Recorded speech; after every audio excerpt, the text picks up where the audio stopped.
Welcome in, everybody, to the Extra Point Podcast. What's up, Trevor? How you doing today, man?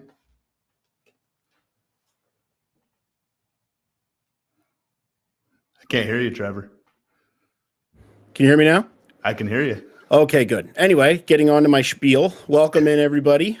Just to share on the sound waves for our copyright reasons, our intro song is Big 10 by Track Tribe. Thank you to YouTube for everything. We are officially live on YouTube this week for the first time, and we are currently working on being live on TikTok here in the near future. So the more support that we get from our viewers and our listeners will go towards that. We are working for TikTok and Spotify, and we look forward to gracing those sound waves also here in the near future.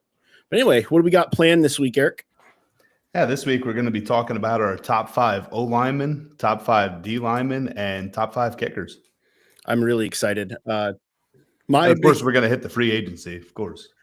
My big, hang on one second here. There we go. Sorry. I had an ad pop up and start playing while I was opening everything up. But anyway, yeah, getting into the big uglies up front, my favorite topic to discuss when it comes to football. Tried and true blue blood O lineman here. So let's get into it a little bit. Let's start with the offensive lineman. Our offensive lineman was kind of a tough one, just like defense as well. But offensive line is, I think, the hardest one to grade individually, just due to the fact that there's so many variables to look at, and there's not a lot of recorded stats that really go on in the NFL. Right. And honestly, like, I know stats are kind of important, but at the same time, there's almost like a such thing as a hidden stat, right? Like yeah, there's QB pressures, stuff like that. You can give up sacks and all that good stuff, but I just feel like there's that hidden, the intangibles, I guess, that don't show up on the stat sheet. Right. Like, you look at like pass rush win rate, run blocking win rate, that can all be skewed when you look at like the bigger picture and stuff like that, and who's really dominant versus who's not, what kind of a system you're in, what kind of coaching you have, things like that. So there's a lot of variables at play that aren't necessarily recorded, and it's more of an opinion thing. So let's get the chat going. Let's see what Eric has to show here for his top 5 offensive linemen currently. So I'll tell you what, top 5 O-line was pretty tough, especially the ordering here, because I feel like a lot of these linemen they're good at different things, right? So I'm just going to dive into it. Number 1, I had Trent Williams. I feel like he's arguably the best run blocking, like, power tackle in the league.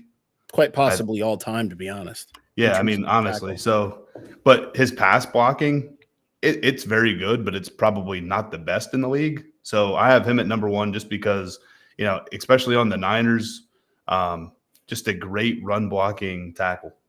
Right. You have a lot of video of him out in the open field, things like that, where his bread and butter is getting out, moving people, getting to that second level, being athletic. And I mean, you want to talk about a big boy. He's about as big as they come. I think he's about like 6'5", 315, somewhere in that neck of the woods. And then number 2, I have Penei Sewell. I mean, you want to talk about a young gun that he was just a plug and play for the Lions. He's good at it all: run blocking, pass blocking. Doesn't give up a lot of sacks. He's a good pickup for the Detroit Lions. Sorry, go ahead. No, go ahead. You want to capitalize? I'll talk about him here. I'm not going to lie, he's on my list, but he has to be.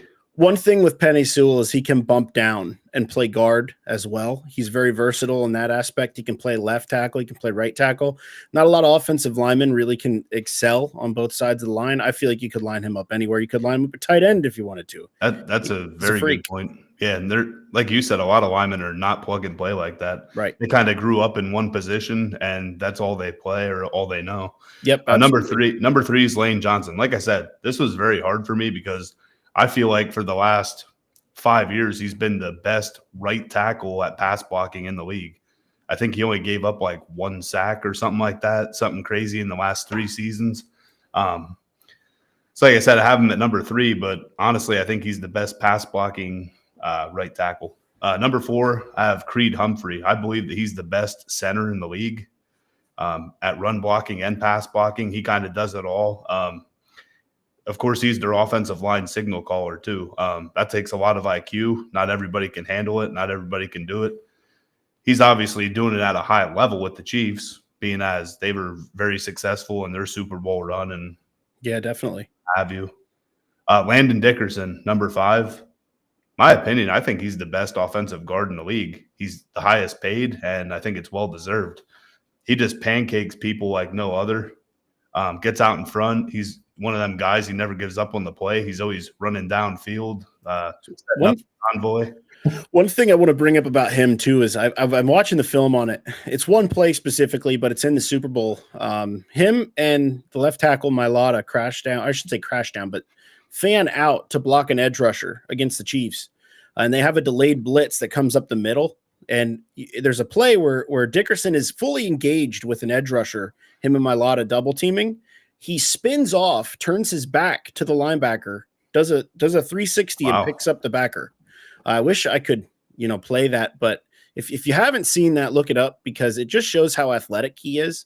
And the fact that he played on another knee injury this year down the stretch and was able to go for the Super Bowl, played through the NFC Championship hurt. Not to mention he did miss the end of his senior season at Alabama with the torn ACL. So the guy's a gamer, and I think that toughness goes a long way with O-linemen. What's up, Garrett?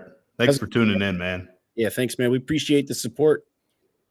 And then honorable mention. I know this guy's he was the best guard in the league. Quentin Nelson, I'm talking about. But I feel like he has declined over the last couple of seasons, but he's still one of the top of his position.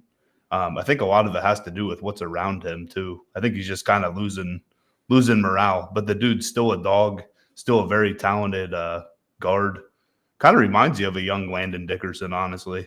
Well, it's kind of like that's kind of how he was, and I think like as he's getting older, he's kind of dropping off a little bit. But well, think about it. I mean, you see different linemen, and I'll get into the guards here in my list, but guard's one of those positions where longevity isn't always a thing. I mean, you look at Zach Martin down the stretch, getting injured, getting beat up, still played at a high level, but just retires this year. It's like the whole hit on a guard, or I should say the hit, but like the understanding of a guard is like a running back. You're not really going to get more than 10 years out of a quality guard. That's like that. That's a good point, because I think Zach Martin just called it quits, and I think he played 9 seasons. If I'm correct on that. I mean, and think about it. So you have like offensive tackles like Jason Peters, Andrew Whitworth, things like that. The guys where they're playing a long, drawn-out career at that position. Right. Center.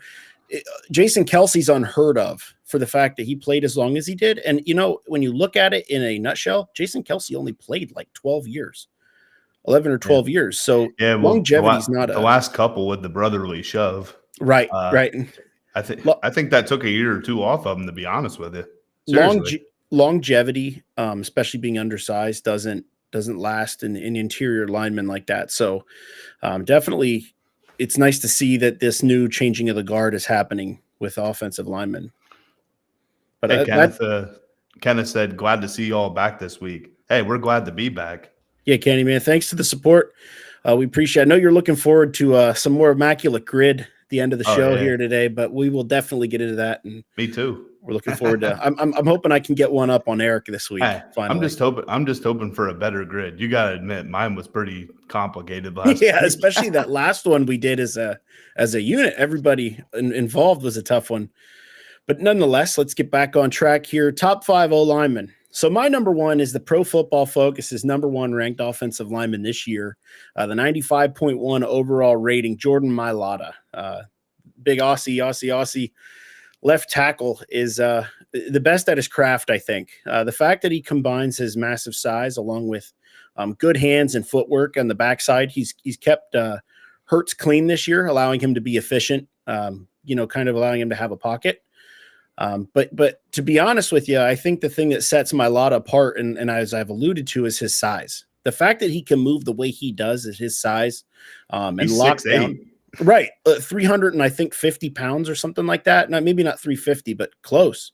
And I'm going to be honest, like 350, and there's not a lot of fat on that guy. Like, don't get me wrong. He's definitely a bigger guy, but a lot of that is muscle. Right. He is playing in a very, very tough position too. Left tackle is one of those the positions where, there's not a lot of Trent Williams around, and Jordan Mailata is playing up to that level. So for that, I think he deserves the number one spot. Obviously, had a flawless season, encapsulated with a Super Bowl.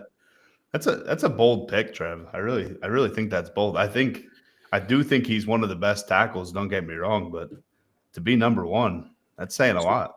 So my big thing with linemen, and you'll see my list here, stats don't lie, in my opinion. Week in, week out, these guys go up against probably the most athletic people on the field in the D line. They're guys that are 6'4", 245 pounds, and run a 4.5 40. You put hands on those guys every week, and you got a clean record to show that. That says a lot. And stats don't lie. You're right; they don't. But what I will say is, they can be deceiving. So, like, true. All right, so the Eagles, for example, you have Mailata, but you also have Hurts back there. So that if Mailata does get blown by, Hurts is mobile enough to escape most of the pressures. Whereas if you have a Tom Brady back there who's not very fast, he might give up a couple more sacks. You know what I mean? It makes kind of goes hand in hand. It makes it more interesting. Now, like you'll see, I don't have Trent Williams on here, and I think he's lost a step, and I think that's why I'm excluding him from this list. But Trent Williams does have a harder job. Brock Purdy isn't necessarily as mobile as a guy like Hurts. He's still mobile, but considered more a bit of a pocket passer, like occasional rollout, things like that. Purdy doesn't make your job easier as an O lineman, so that's true. Number two. Go ahead. Well, and also too, I mean, you got to think of. This is kind of where I'm going with the stats being a little deceiving too, is if you don't have a wide receiver core, you have like an inexperienced quarterback, how many of those sacks are actually on the lineman and not like a coverage sack or a sack just because the quarterback didn't get rid of the ball? Stretched out by the lines or out the sideline and stuff like that. I think the thing that sets, the Eagles apart that I like to see is the fact that the Eagles can go man up across the front. And that's because Lane Johnson and Jordan Mailata can go straight up one-on-one with anybody in the league, and they're confident in that they're going to do their job. I mean, there's just some factors at play that allow Dickerson to be great, that are allowing Juergens to be good, and same with Becton this year. They all help each other in a way. That's a big offensive line thing. So what gets to my number two, you talk about helping people out, Creed Humphrey is, like you had said, Mr. Do-It-All for the Chiefs. I think he's just the guy that carried that torch after Kelsey retired. Best center in the league, locks it down each week. He's on the arguably, regular season's best team. Lost in the Super Bowl, but that's not reflective of him. And he's playing against, some of the tougher defensive lines in the league in the AFC. So definitely deserving of the number two spot for me. Number three, Quinn Miners. If you don't know this guy, you should find out about this guy. Division III prospect, got drafted by the Broncos and impressed at the Senior Bowl. That's kind of what, rose his draft stock a couple years ago. And ever since, he's been one of the top premier offensive guards in the league. Just watching him play, he's on arguably the best offensive line in the league statistically this year. They were able to keep Bo Nix up. I think his average throw time was like 3 seconds that he had. And that's like forever in terms of offensive plays. Yeah, and keep in mind, Bo Nix is a rookie, so right, and he had one of the more. He's not making quick decisions typically as a rookie. Like, he's only going to get better, and they're keeping him upright. Right. So, and Joe Munifa loves to let the belly hang out too. Yeah, if you look up Quinn Miners, there's a good chance you're going to find a picture of him with his jersey up and his belly hanging out. Gotta love the hog pride there. That's a good thing to point out there, Joe. I definitely. Yeah, if you got the hog belly, let it hang out, man. Yeah, right. Why not? Belly is beautiful up front. But anyway, moving on to number 4, Penei Sewell. Like I said, this guy's the ultimate plug and play. Can move around, do everything for you. The Lions had a history the last 2 years of just dealing with offensive line injuries up front. Obviously, they still have Ragnow up there, and he's a solid offensive lineman. But it wasn't just O-line; it was like their whole team last year. Well, yeah, definitely. Their whole team was in the injury bug, especially their defense. But we can talk about that a little more later. I think when you think about Sewell, it's the versatility and the fact that he deceivingly athletic. They have a bunch of different schemes that they employ up there, and not to mention they have two great running backs that can hang their hat on the fact that they have Sewell in front of them. So Sewell's versatility gets him the number 4 spot for me. Number 5, Tyler Linderbaum. There was no list that I could make where I didn't include him. The Ravens are arguably a top 3 offensive line, both statistically and just it shows. Lamar had a season where he threw 41 touchdowns and 4 interceptions. For an elusive quarterback like that, it makes your job harder and easier at the same time sometimes, because you never know where Lamar is going to be. You never know like what type of angle he's going to take on a field. Is he going to scramble to the right, scramble left? He's going to break down and run up the middle. You have to be on your toes as an offensive lineman. And for Tyler Linderbaum to come in as young as he is and play at such a high level and have the running game they also have with Henry, he's definitely a warding of that position. And for those who don't know, he is Baltimore's center. Yes, Baltimore center. But anyway, that's my top 5 big uglies. If I gave an honorable mention, I could go on for days. Quentin Nelson, Trent Williams, Lane Johnson, Landon Dickerson. There's so many good offensive linemen. I know. It's tough. I really am surprised you don't have Lane in there. I mean, the dude gave up 1 sack in 3 years. I wanted to, but again, I feel like I gotta spread out where I give my flowers sometimes. Lane Johnson is the best. Arguably, it's between him and Sewell, is best right tackle in the league, in my opinion. And that's tough. Tristan Wirfs is also up there, very deserving of a top 5 spot. But what do? You can go any way. Just picking 5 was tough. If it would have been like top 10, I think it would have had an easier time, but top 5 was tough. Definitely. But that's the point of it. So let's get into another one here that's actually really tough. I'll go first with this one. We'll alternate. My top 5 defensive linemen. This is another tough one, but I'm going Trey Hendrickson at number 1 just for the simple fact that he was the sack leader last year and by a wide margin. Now, I want to say something about that. Trey Hendrickson is playing on our defensive line. He's practically by himself each week. Like the guy is getting double teamed. He's getting the best that everybody's able to give every week, and he still ends up with 17.5 sacks. Mind you, that's 5 sacks above the next highest rated person. You know what's most impressive about that to me is that he don't like usually if you get a lot of sacks, it's because your pass defense is great and they're holding their coverage. So you get like a coverage sack. Cincinnati don't have a secondary. Yeah, right. So like he's getting to the quarterback instantly and getting sacks. That's crazy. And I lie. I was wrong with my stats there. He actually was 3.5 sacks above the next nearest person, and that was Myles Garrett with 14. My number 2, TJ Watt. He is an absolute game wrecker. He's the heart and soul of the Steelers defensive line. Everything that he does is the best in a way. Like he can lead in sacks. He's good in like covering the flats. He's able to stretch the field in different ways as an outside linebacker, like hybrid defensive end. And just the high level that he's continued to play at despite injuries just puts him at number 2 on my list. Joe said leaving Dex off this list is criminal. Statistically speaking, he has one of the highest pass rush win rates as a defensive tackle while having over a 60% double team rate. Yeah, Dexter Lawrence is one that I'll admit I didn't even remember to look at. Just because he's on the Giants, but yeah, he is a freak. Absolutely. That's for sure. Dexter Lawrence is arguably the best defensive tackle, if not top, 2 or 3. I put him up there with like Jalen Carter and things like that. I think the harder part for me was I looked a lot at like pass rush from an edge standpoint, not so much your interior lineman. It's hard to get caught in the weeds with like a defensive tackle or something like that.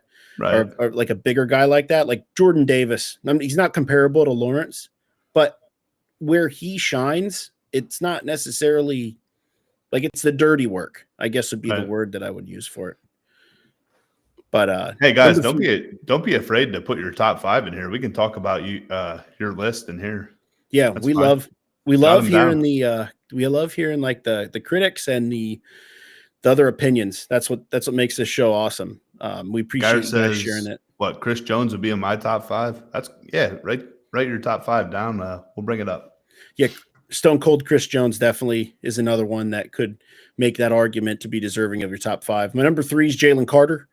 I think he is well on his way to being the best interior defensive lineman in the league. In a little bit of sample size that we've had these last 2 years, he's shown that he can take over a game completely. He's on that pedestal already for me with guys like Dexter Lawrence, Chris Jones, and things of that nature. But number 4, I got to have Micah Parsons in there. Micah Parsons is one of those, like, he's the true definition of hybrid because he's athletic. He's has a nose for the football, but he plays tough. And that the stats don't lie, obviously, finishing the year with 12, I think it was 12. Yeah, 12 sacks even. And he didn't even hardly play. No, he was injured. I think he played, let me look here. Yeah, 13 games, 12 sacks. He played 13 games. 13 games, and he had, I thought he missed more than that. That's, 12 sacks, and I think he only had 43 total tackles. So Micah Parsons definitely deserves to be in that list for me, just with the versatility that he brings. He's another one, kind of like parallel to Penei Sewell on the other side of the line. Micah can move around and do a lot of different things, play in a lot of different packages. My number 5 is Myles Garrett. Myles Garrett finished second in the league with 14 sacks this year, and he's another one that they're playing on a pretty good defense, but the guy, everybody knows who he is. He's getting double teamed. He's drawing that attention each week, and he still puts up numbers year after year. So Myles Garrett's definitely my number 5. One thing I am noticing about your 5 that you picked here, almost all of them are on bad teams, or at least bad defensive teams. Mm-hmm. Obviously, Jalen Carter was on the Eagles. They had a pretty good defense, but it just seems like, okay, Trey Hendrickson, bad defense, probably got a lot more opportunities at sacks. Same with TJ Watt, Micah Parsons. It's not taking anything away from them, but I'm just saying, like, it seems like I kind of disagree about the Steelers' defense, though. The Steelers do have a pretty solid defense. I think the Steelers' downfall this year was honestly their offense. The fact that their defense is on the field so much kind of hurts them, and I think it kind of hurts the stats too a little bit. That's fair. Yeah, Pittsburgh usually has a pretty good defense. I'd say they usually ride the defense, honestly. I think they're upper middle in the league, not quite like top 5 or anything like that, but they're close. They're knocking on the door. And then TJ Watt's a big reason for it. But I see what you're saying. Like Micah Parsons is another one, down year for the Cowboys, but still statistically had a great year. Same with Myles Garrett. But the Browns did make the argument. I think they were a top defense this year. Like, I don't know if this is a stat we can look up, but like if you would look at their average plays played compared to like maybe, a lesser defensive end, it's probably a lot more. Let's take a look here. And it's not, like I said, it's not taking anything away from Myles Garrett or Micah Parsons or anything like that. It's just their defense is probably on there a little more. If we're looking from like a total defense perspective, like defensive yards average per game, like this is what you've allowed. Obviously, the Eagles are number 1. And then in terms of like my list here, the Bengals are 25th. Let me look at the Steelers. They're probably like middle of the pack. Steelers are 12th.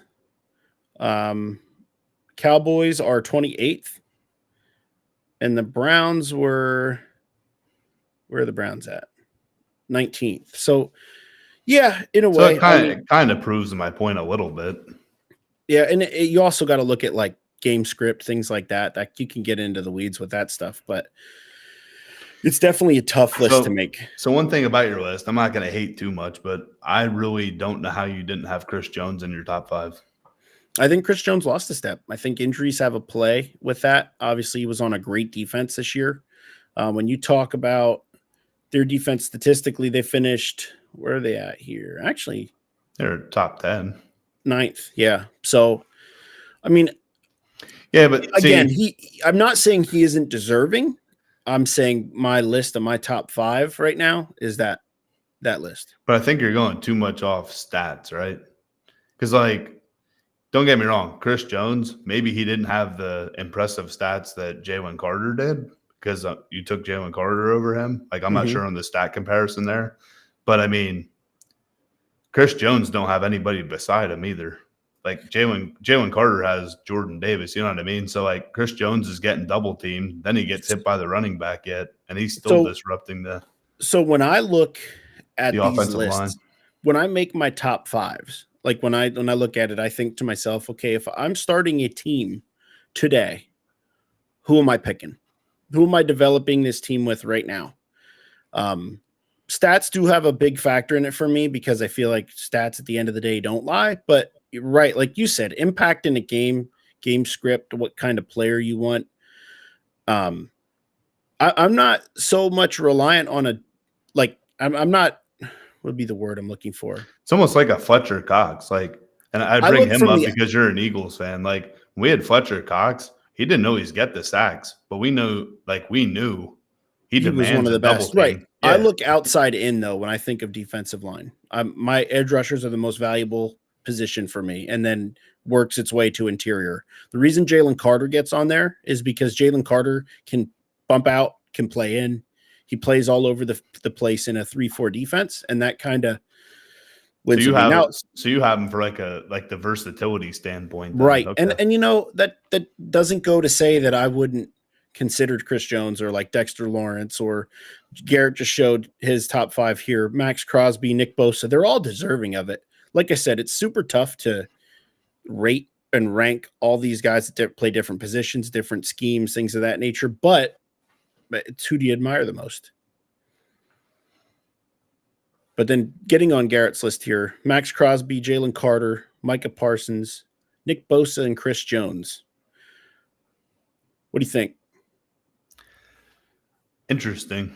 Max Crosby, I mean, I really like him. I don't know if I like him at 1. I'd probably have him at like the 3rd or 4th best pass rusher for me.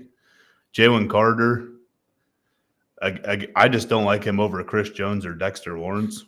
I mean, I love him. I think he's a talent. He's a great talent. I just don't think that I think he'll be Chris Jones in like 2-3 years. I think he's going to find his way into every top 5. It's just a matter of where, with that. But you're absolutely. Right. Parsons, I mean, he's versatile. He can go anywhere, plug and play. But I don't have him over Myles Garrett. Bosa's he might not even be in my top 8. Not saying he isn't good and he's not deserving. I probably wouldn't have him in my top 8. I think I'm a culprit of plays off. I think I'm a culprit of overlooking some of these players that have played on like teams that were good and are criminally bad now. Like Dexter Lawrence is on a horrible team. Bosa got kind of what would be the word for it? Overlooked with the fact that he hasn't played on a very good team in a couple years here. But I mean, I don't know. It can go a million different ways. Well, like my comparison for like Nick Bosa and like Myles Garrett. If you watch I watch a lot of Myles Garrett. The Browns always seem to be on. We're in PA. It looks like he never quits. When I watch the Niners and Nick Bosa, it just looks like he takes plays off to me. He did only play in 14 games this year too, and still had 9 sacks. So numbers are there. The numbers, like in my opinion, we look definitely at a good talent. I'm not saying he's not a good talent. I don't have him quite that high. Yeah, him and Max Crosby, like I said, he can overlook them when there's injuries at play. But looking at Kenny's list here, we got Hutchinson, Carter, Watt, Bosa, and Garrett. Hutchinson, that's a guy, I'll be honest with you, like that injury scared me, but he's more than deserving. In 5 games this year, he had 7.5 sacks. Oh, he was on fire. So the reason he's not in my top 5 is just because I was kind of taking players like on their performance this year, and he was hurt. So I kind of steered away from the injury bug, I guess. I think my question is he going to be the same? That's the only fear I have. Like that's a tough injury to come back from. It is, but he is super young too. Right. When you're young, you bounce back. Yeah. Plays on a good defense too when they're all healthy. That defense got absolutely decimated this year. I think at one point they're missing 9 of their 11 starters. Yeah, his bounce back is definitely going to matter the most. I agree, Kenny. It's a tough one to come back from, but like Eric said, being young, he has that going for him, and the fact that obviously nowadays those injuries gracefully more people are able to come back from them and play at a high level. I'm gonna say ACL repair surgeries are a lot easier to come back from nowadays than they were a couple years ago. Right. They've come a long way. Anyway, getting into Eric's top 5 here. Tell us the story, my friend. All right, so my top 5, number 1, Chris Jones. How about them Chiefs? So listen, the Chiefs, I mean, obviously the dynasty, right? They've been in 7 or 8 straight AFC title games, and Chris Jones is leading the pack. Offensively, the last couple of years, Kansas City hasn't been the same. I think you can agree with that, Trevor. Like Mahomes has kind of been not in a slump, but just not putting up his 45, 50 touchdowns and 5,000 yards. They're more or less relying on the defense a little bit. Right. Well, actually, that's exactly it. The power has kind of shifted to a more stellar defense.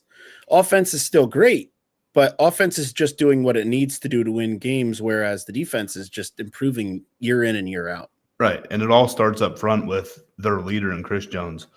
I just feel like in the last 3 to 5 years, he's been the most impactful defensive tackle. So that's why I have him at 1. Number 2, Dexter Lawrence. I know he's on the Giants, and the Giants aren't very good right now. But I'll tell you what, it's not because of their interior defensive line. He is just a hog molly, run stop. He can, do the power rush up the middle. Right. He can just throw the interior offensive line 3 yards into the backfield. So he's just a wrecking ball. He's a game wrecker. Absolutely. Honestly, him and Chris Jones are pretty much like the same player, in my opinion. Chris Jones a little bit more athletic. Number 3, Myles Garrett. My opinion, he's the best edge rusher in the game. It's just a shame that he's on the Browns. Like I said, every time I watch his games, I don't really see him take many plays off, if any. The fact that he also signed that mega deal, like it's kind of like, man, I was kind of hoping I could see him in a different light, like somewhere else. But what are you gonna do? In Pennsylvania or something. Yeah, right. In green, midnight green would be really nice to see. Well, I mean, if he would be on the other Pennsylvania team with TJ Watt, that would be disgusting. I don't know if they'll ever forgive him for smacking Mason Rudolph. Now Mason Rudolph's back in Pittsburgh. Yeah, that's probably not a good decision. So moving on to my number 4 then is TJ Watt. So TJ Watt, I mean, Defensive Player of the Year. He's either been Defensive Player of the Year or he's been top 3 for, it seems like, forever. At least like the last 3 to 5 years, it seems like. He's just a plug-and-play guy. Seems to always be healthy for the most part, and he's just a game wrecker off the edge. And then my number 5 is Jalen Carter. He's up and coming. Probably one of the best interior pass rushing D tackles in the game, I'd say. 100%. He that's his like MO, you know what I mean, with what he excels at, and that's rushing the quarterback from different angles within the interior of the line. And he's gone up against some of the better guards in the league too. Oh, absolutely. Yeah, I mean, you can the O-line that he plays against is making all the adjustments. He ain't making no adjustments. He's just running through people, throwing them into the quarterback. Vic Fangio has him as like the master chess piece there for him to plug and play and use in different schemes and scenarios that, he's just unbeatable in some aspects. And then I had to get my honorable mention in there, Trey Hendrickson. So I know, honestly, I should have moved him up after the conversation we had about Cincinnati not even having a back end of a defense, which kind of, when you lock the receivers up, it's kind of, you get some coverage sacks from time to time, and Cincinnati don't have that. It's pretty much just straight on Trey Hendrickson. I can't even name any other defensive lineman that they have. Yeah, it's tough. It's basically just him. It's tough, and it's one of those scenarios where like I had to have him up there because stats, like the fact that he had 17 sacks and playing in that scenario is just mind-boggling to me. But at the same time, you think about the competition he's played. The Browns don't necessarily have a slouch O-line, and neither do the Ravens. I mean, the Steelers have gotten better even. So the competition's there. He's just putting up numbers. So I got to go with that. The reason that I have him like so low on my list, and I just expect him to fall off this year. Mm-hmm. Not saying he's going to be bad. I just think that he's going to be outside my top 5. You just don't project him to maintain. Yeah, like the rest of my guys here, I mean, they're consistent. Myles Garrett, TJ Watt, Chris Jones, like these guys have been consistent for 5+ years. Like they're always up in that conversation. Right. Trey Hendrickson just popped up, you know. Not saying he can't be more consistent and stay up there, but I think it's more likely he falls off rather than staying at the top of the list. Right. That makes sense. The outlook isn't quite there for him, so obviously he doesn't hold as much weight against some of those other guys. But anyway, moving on to the last position of our top 5 here. Let's get into kickers. This one was a tough one. I don't really follow kicking a whole lot, but Eric, I'll let you take the lead with this one since I'm not very well versed with kickers. Yeah, so I mean, I'll be short and sweet about this. There's not really much to talk about with kickers. Justin Tucker, I know he had kind of a rough year to his standards.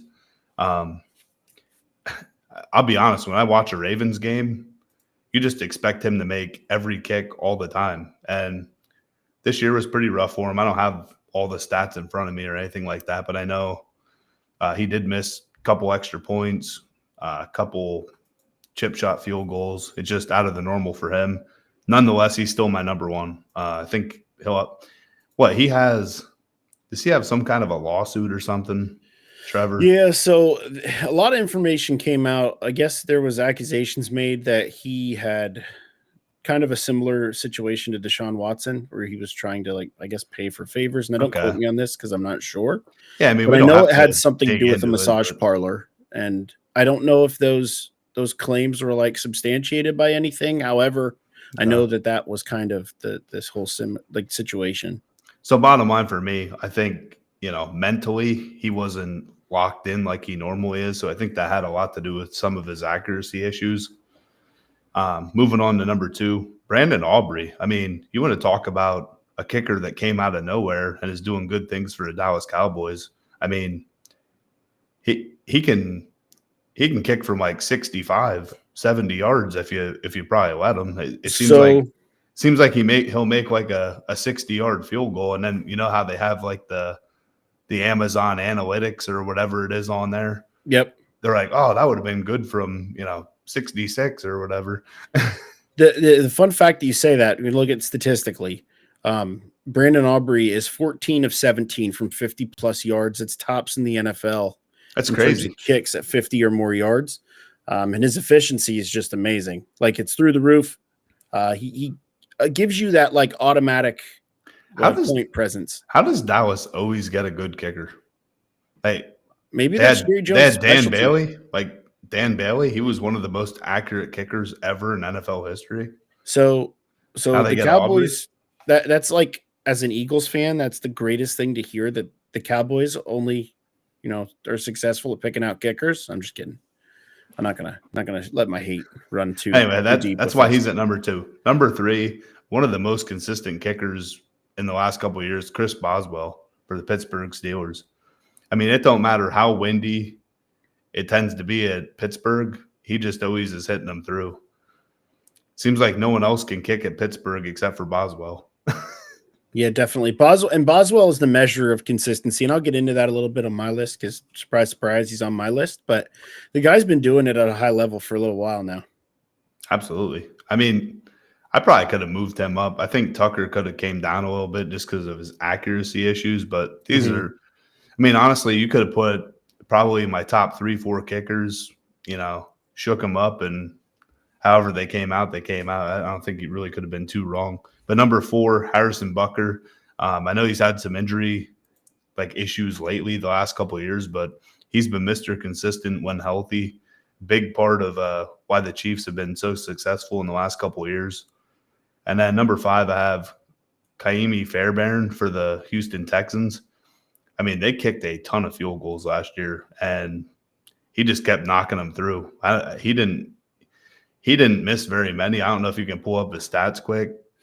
I Cammy know he had Fairburn. a lot of 50-plus field goals. Where's he at here? Hang on one second. In terms of 50-plus yard field goals, he is number 3 in the league, 13 of 16. And I didn't even have to stat check that. So I had him in fantasy football, so I knew. Automatic points. Yes, another 5 points. And then my honorable mention, Jake Elliott, another great kicker that, kind of got in a little bit of a slump this year, but towards the end of the year in the Super Bowl, kind of made good with it and started rebounding. I expect him to kind of come out of the slump. Before this year, he was very clutch at almost every kick he made. And I mean, look, everybody goes through it. You know what I mean? There's actually a really shocking stat that I want to point out here with Jake Elliott. And this is the reason that he's not on my list. So Jake Elliott, let's just go through the numbers here. It was a bad year. From 20 to 29 yards, he was 9 for 9. 30 to 39 yards, he was 10 for 11. 40 to 49 yards, he was 8 for 9. He missed 2 field goals between 20 and 49 yards. Can you guess what his number was? 50 plus.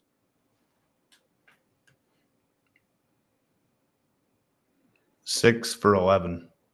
6 for 11. Okay, I'm going to give the chat like 1 minute to throw it out there if they want to throw a guess out there. What's up, Travis?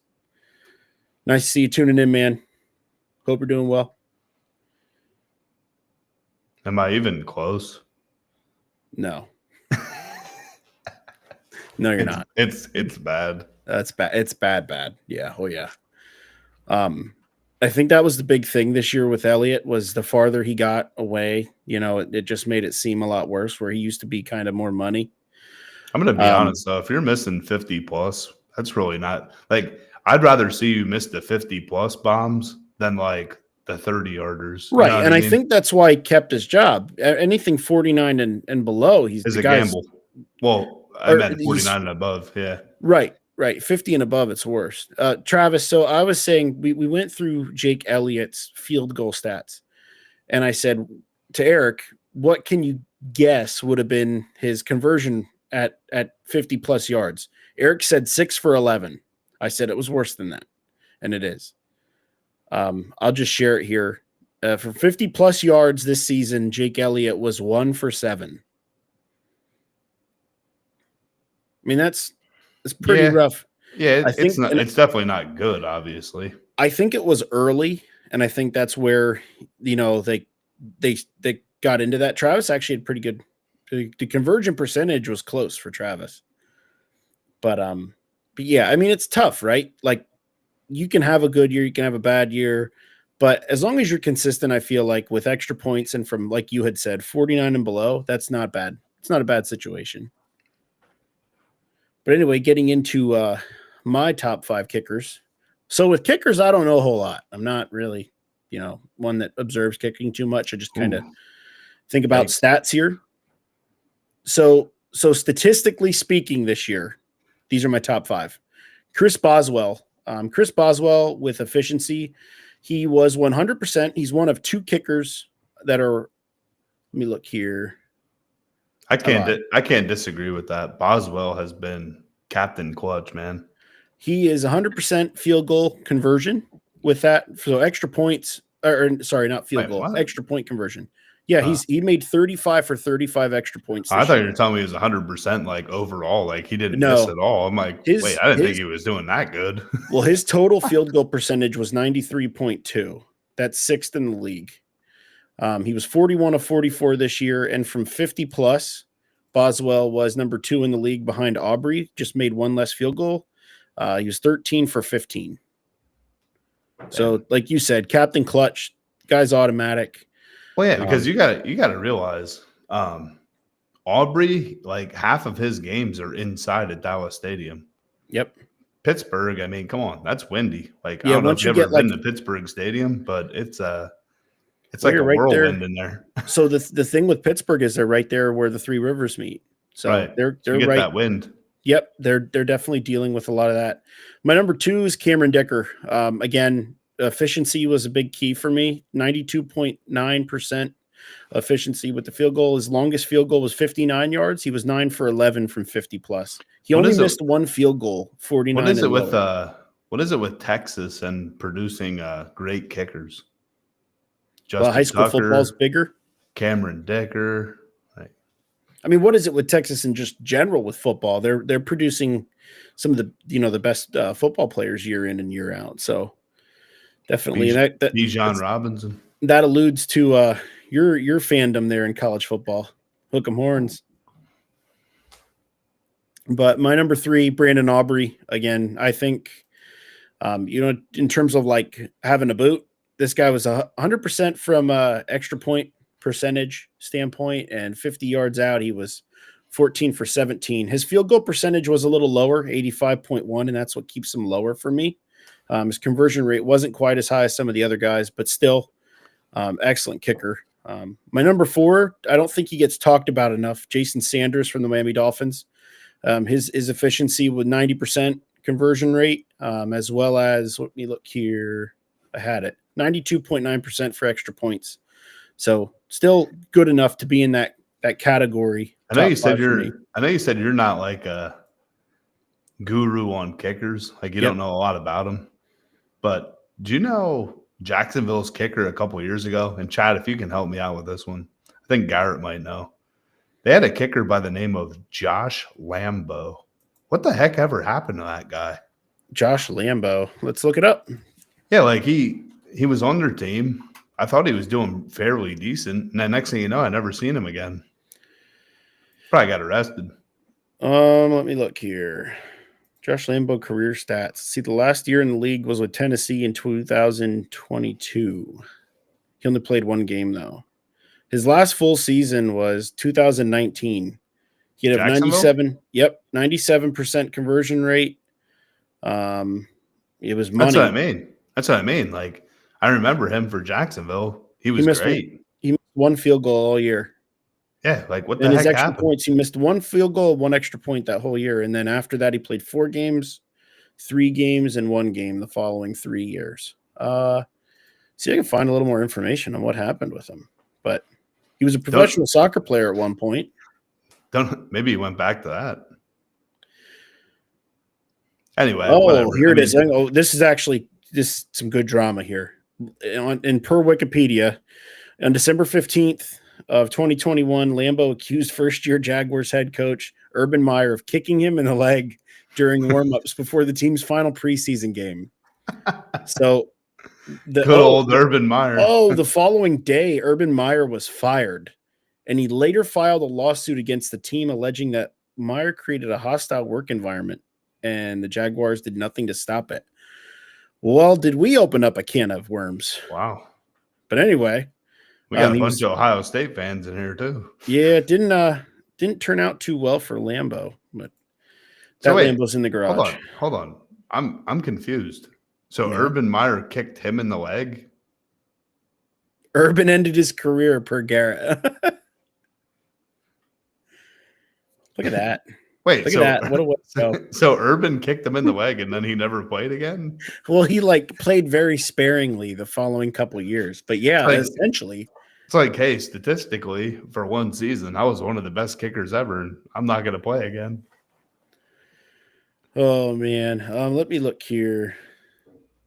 So just with Lambo, getting out of the Lambo drama, my number 5 is Kaimi Fairburn from Houston. Another one that was extremely efficient this year. Numbers don't quite add up, but he was, seriously level this year. He missed, let me look here, 6 field goals all year. And yeah, but he kicked a lot of them, though. Yeah, he was, let me look here. In terms of field goals attempted, he was number 3 in the league with 42, behind Aubrey and Boswell. And I think Aubrey and Boswell could probably be your number 1 and number 2. Or number 3, however you want to put it in anybody's list. So that's a tough one. But yeah, that rounds out my 5 kickers. Like I said, I don't know a whole lot about kickers, but they're a dime a dozen.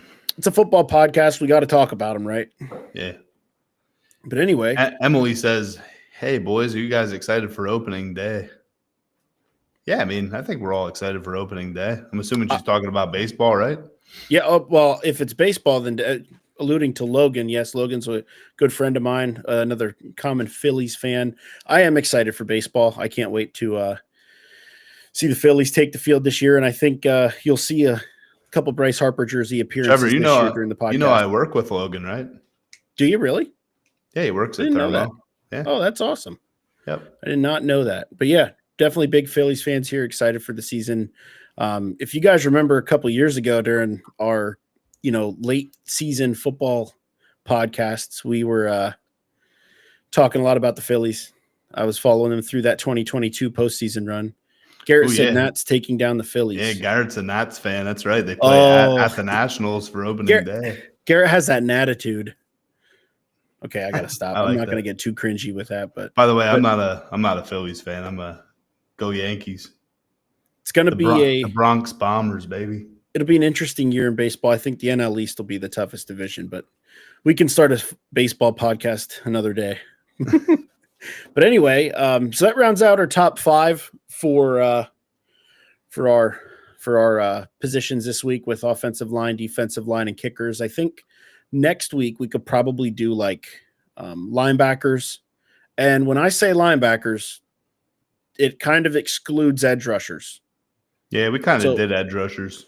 So this would probably be like interior linebackers, so like your middle linebacker, your stuff like that. What do you think about just safeties and corners? Yeah, just say DBs, defensive backs. Just group them all together. We'll group them all together? Yeah. All right. Yeah, we can do that. And we'll do if you have any suggestions, chat, on how we should do that, let us know. Throw it in the comments or comment in one of our posts this week, and we can go with whatever you guys want to see with that. Hey, so that only gives us 2, right? That would be 2 next week, yes. Did we miss any other ones? Let's throw in head coaches. Head coaches. Oh, did we agree? Are we going to just pass on tight ends? Yeah. Pass on tight ends. We'll just do there's top only 5 head coaches. Because there's literally only like arguably 5 good tight ends. That's fair. That's fair. I shouldn't say that. There's like 5 good pass catchers. There's 5 great tight ends, and then there's the rest. I don't know about great, but yeah. But I mean, in today's aspect, if you're going to talk about the top of the food chain, I mean, what do you think? Do we throw it in there and see if we can debate it out or what? Yeah. Throw in tight ends next week. We'll go DBs, linebackers, and tight ends. Let's do it. And anyway, let's dig into free agency here. There was a couple moves this past week. Yeah. So without further ado, let's dig into the Russell Wilson to the Giants. What do you think about that, Trev? That is probably one of the biggest ones this week.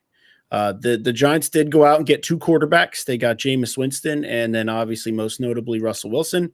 I expect Russell Wilson to win that job. I don't even know if there's going to be a competition. Actually, I think I read somewhere where they said it's not going to be a competition. Like Jameis was literally just signed for backup purposes.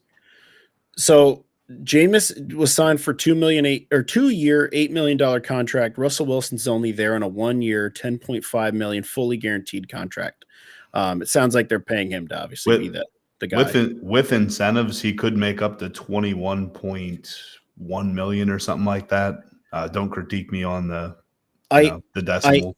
I am excited to see him throw to Malik Neighbors, and I think they could potentially go out and get a wide receiver in the draft this year. So it'll be interesting to see what direction they go with Wilson. Obviously, I don't see them contending given the division they're in, but hey, chat, real quick, what do you guys think about Russell Wilson going to the Giants? You think it's a good move? You think they're going to get a couple more wins? Personally, in my opinion, I think they're still going to draft Shedeur Sanders. Look, $10 million is a drop in the bucket for these NFL teams. That's basically what a backup quarterback makes. So they're getting Russell Wilson, veteran presence in there for $10.1 million. If he plays and gets all his incentives, it's $21 million, which, let's be honest, he's probably not going to get half of those. So I think it's actually a good signing, especially if they do go out and draft someone like Shedeur. If you're a team like that's rebuilding, though, do you carry 3 quarterbacks? That's the tough part for me. If you sign 2 quarterbacks like that, listen, Jameis could get released. but we signed him for a 2-year, $8 million deal. I mean, let me see how much of that's guaranteed.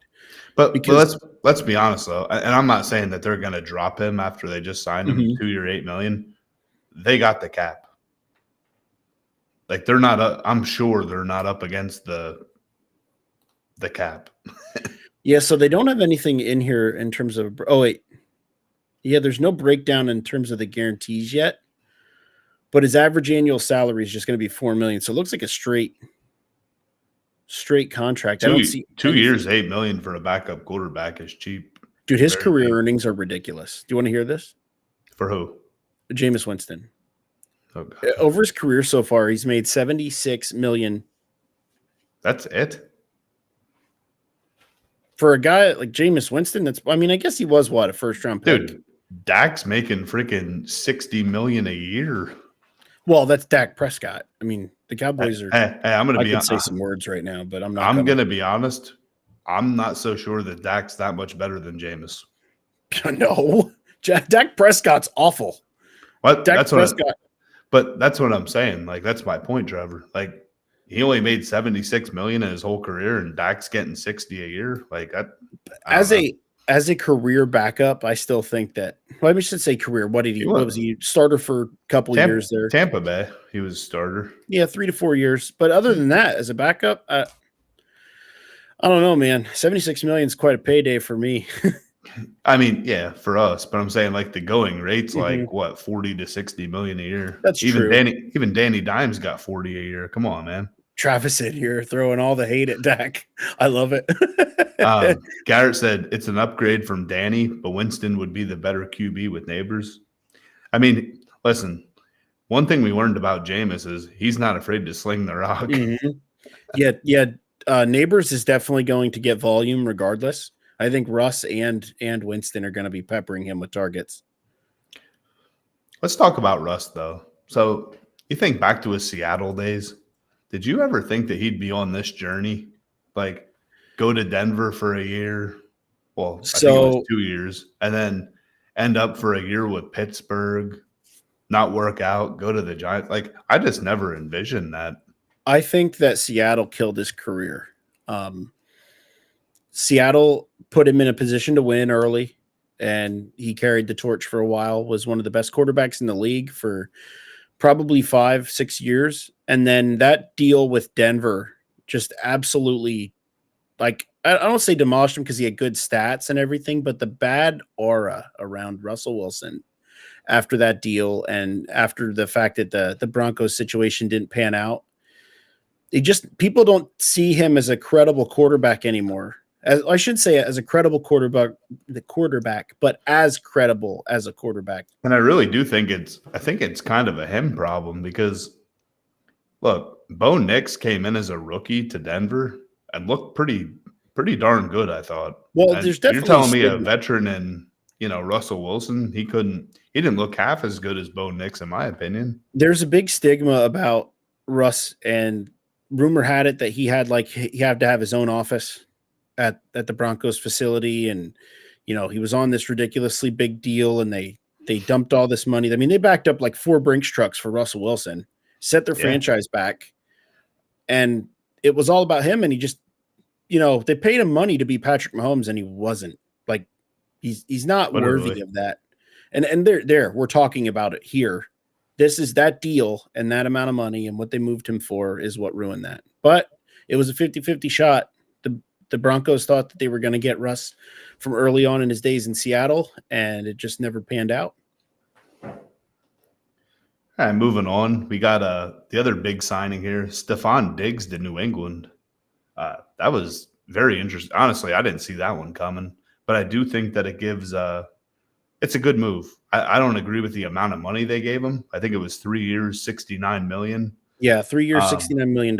But it is good for the development of Drake May. Stephon Diggs had, I think, 5 years in a row, 1,000 yards plus, disregarding last year when he was hurt. But, I mean, listen, he's a short-handed receiver, can obviously take the top off a defense, good route runner. It's all positives for New England making that deal. If you got the cap, spend it. You can't take it with you. So here was my problem with with Diggs in this deal.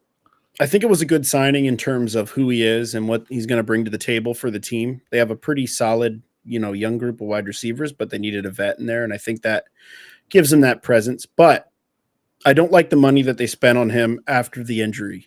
Like, I feel like it's a waste of. I feel like they could have got him cheaper, to be honest. Right. I feel like they could have got a plenty of viable options out there, much cheaper. And this can kind of roll into our next segment. I don't like that he's as old as he is and hurt. And like Garrett said, he's coming off that ACL injury. That's a pretty significant injury for someone his age to play the position that he's playing. And especially, he's going there. Especially because he's a route runner. Right. He's not like he's beating you because of his route running ability and his shiftiness. It's not like he doesn't have like Tyreek Hill speed. Like he's beating you with his cuts and jukes. And it's like, hey, maybe this year he doesn't have the same cutting ability or the jukes that he once had. He's not what he once was. And it's there. It's apparent. Let me see here. I don't know. I don't agree with that. Because last year with Houston, like I know he was just fitting into that offense, but he looked pretty damn good, I thought, all things considered. And then he got hurt. So he had 500 yards up to that point. Let me look here and see if I can actually find a specific stat line. But you also got to realize Houston had one of the worst offensive lines too. Like, well, definitely. When your quarterback's getting killed every play, it hurts your receiving numbers. Well, and I think when you look at his career to this point, so there wasn't ever necessarily a decline through like his time with Buffalo. No. He never had any major injuries like that. So the lowest amount of games he played in a season prior to last year was 13. Last year through 8 games, he had 496 yards and 3 touchdowns. So was on pace to have a pretty good season, despite that crowded that wide receiver room down there. But I think the injury, being that he's now, where's his age, 31, it's just kind of like, they're paying him a lot of money to come in and be the alpha after that injury. I don't know. This kind of reeks of a little bit of like Keenan Allen's deal with Chicago a little bit. Yeah, like, I still think he has 2 good years in him, but yep. I do agree. I think they overpaid. Yep, definitely. And that kind of alludes to my next segment here. Who is left in free agency? So who could they have gone out and got or signed that would have been, potentially a more friendly deal? I don't think there's too many receivers. Let's take a look here. Not that caliber, I don't think. I mean, Amari Cooper's still there. Obviously, he's not that same level, but definitely probably would have got him at a huge discount compared to what you would have spent on him. Look here, Deontay Johnson's still available. Tyler Lockett, all older players, but I do think that Cooper's probably the best option there. Let's keep looking here at wide receivers. Well, Robert Woods is still available. He's 32 years old. I didn't even think he was still in the league. Yeah, there's not too many viable options out there, to be honest with you. Yeah, Josh Reynolds, of note, Nelson Aguilar. That's a guy that fell off the face of the earth. DJ Shark. Yep, I was literally just about to bring that up when you mentioned that. Like when he was with Jacksonville, he was actually low-key a beast. Yep. Now, I will tell you, I think that they'll probably – well, I shouldn't say that. I want to say that they'll draft somebody, but they've drafted wide receivers pretty heavily the last couple of years. Yeah, they're not good at drafting, I don't think. It'll be interesting with Vrabel in there. They might pull something out. We'll see. They might trade. They might do something. But I do agree, though. Like if I was New England, I think I agree with you, Trevor. I would have went with Amari Cooper. You probably could have got him cheaper, and I think he's basically like the same skill set as Diggs in a sense. His average last year was $20 million per year. So that's like the deal he signed with Buffalo. I don't know how much you would have expected with that, but at the same time, you're pairing him with Drake May. I think it's a good situation. I think you could see some good for this out of Diggs's camp, but I don't know. We'll find out. But nonetheless, moving on from that, there still are some pretty notable people available out there. Obviously, Von Miller, Aaron Rodgers, Brandon Scherf. I think the big thing is Aaron Rodgers. That's one I wanted to talk about with the Russell Wilson deal. All roads lead to one place. Aaron Rodgers is either going to retire or become a Steeler. Tell me if I'm wrong. I mean, that's all the speculation. And I think it's pretty much been apparent all over, all your sports channels. Said he had a good meeting with the Steelers at their facilities this week, and everything went well. There's interest from both parties, but I don't know, man. What do you think you should do? You're Aaron Rodgers. Do you hang it up? Do you try another year? Like, what do you do? If I'm Aaron Rodgers, I hung it up 2 years ago.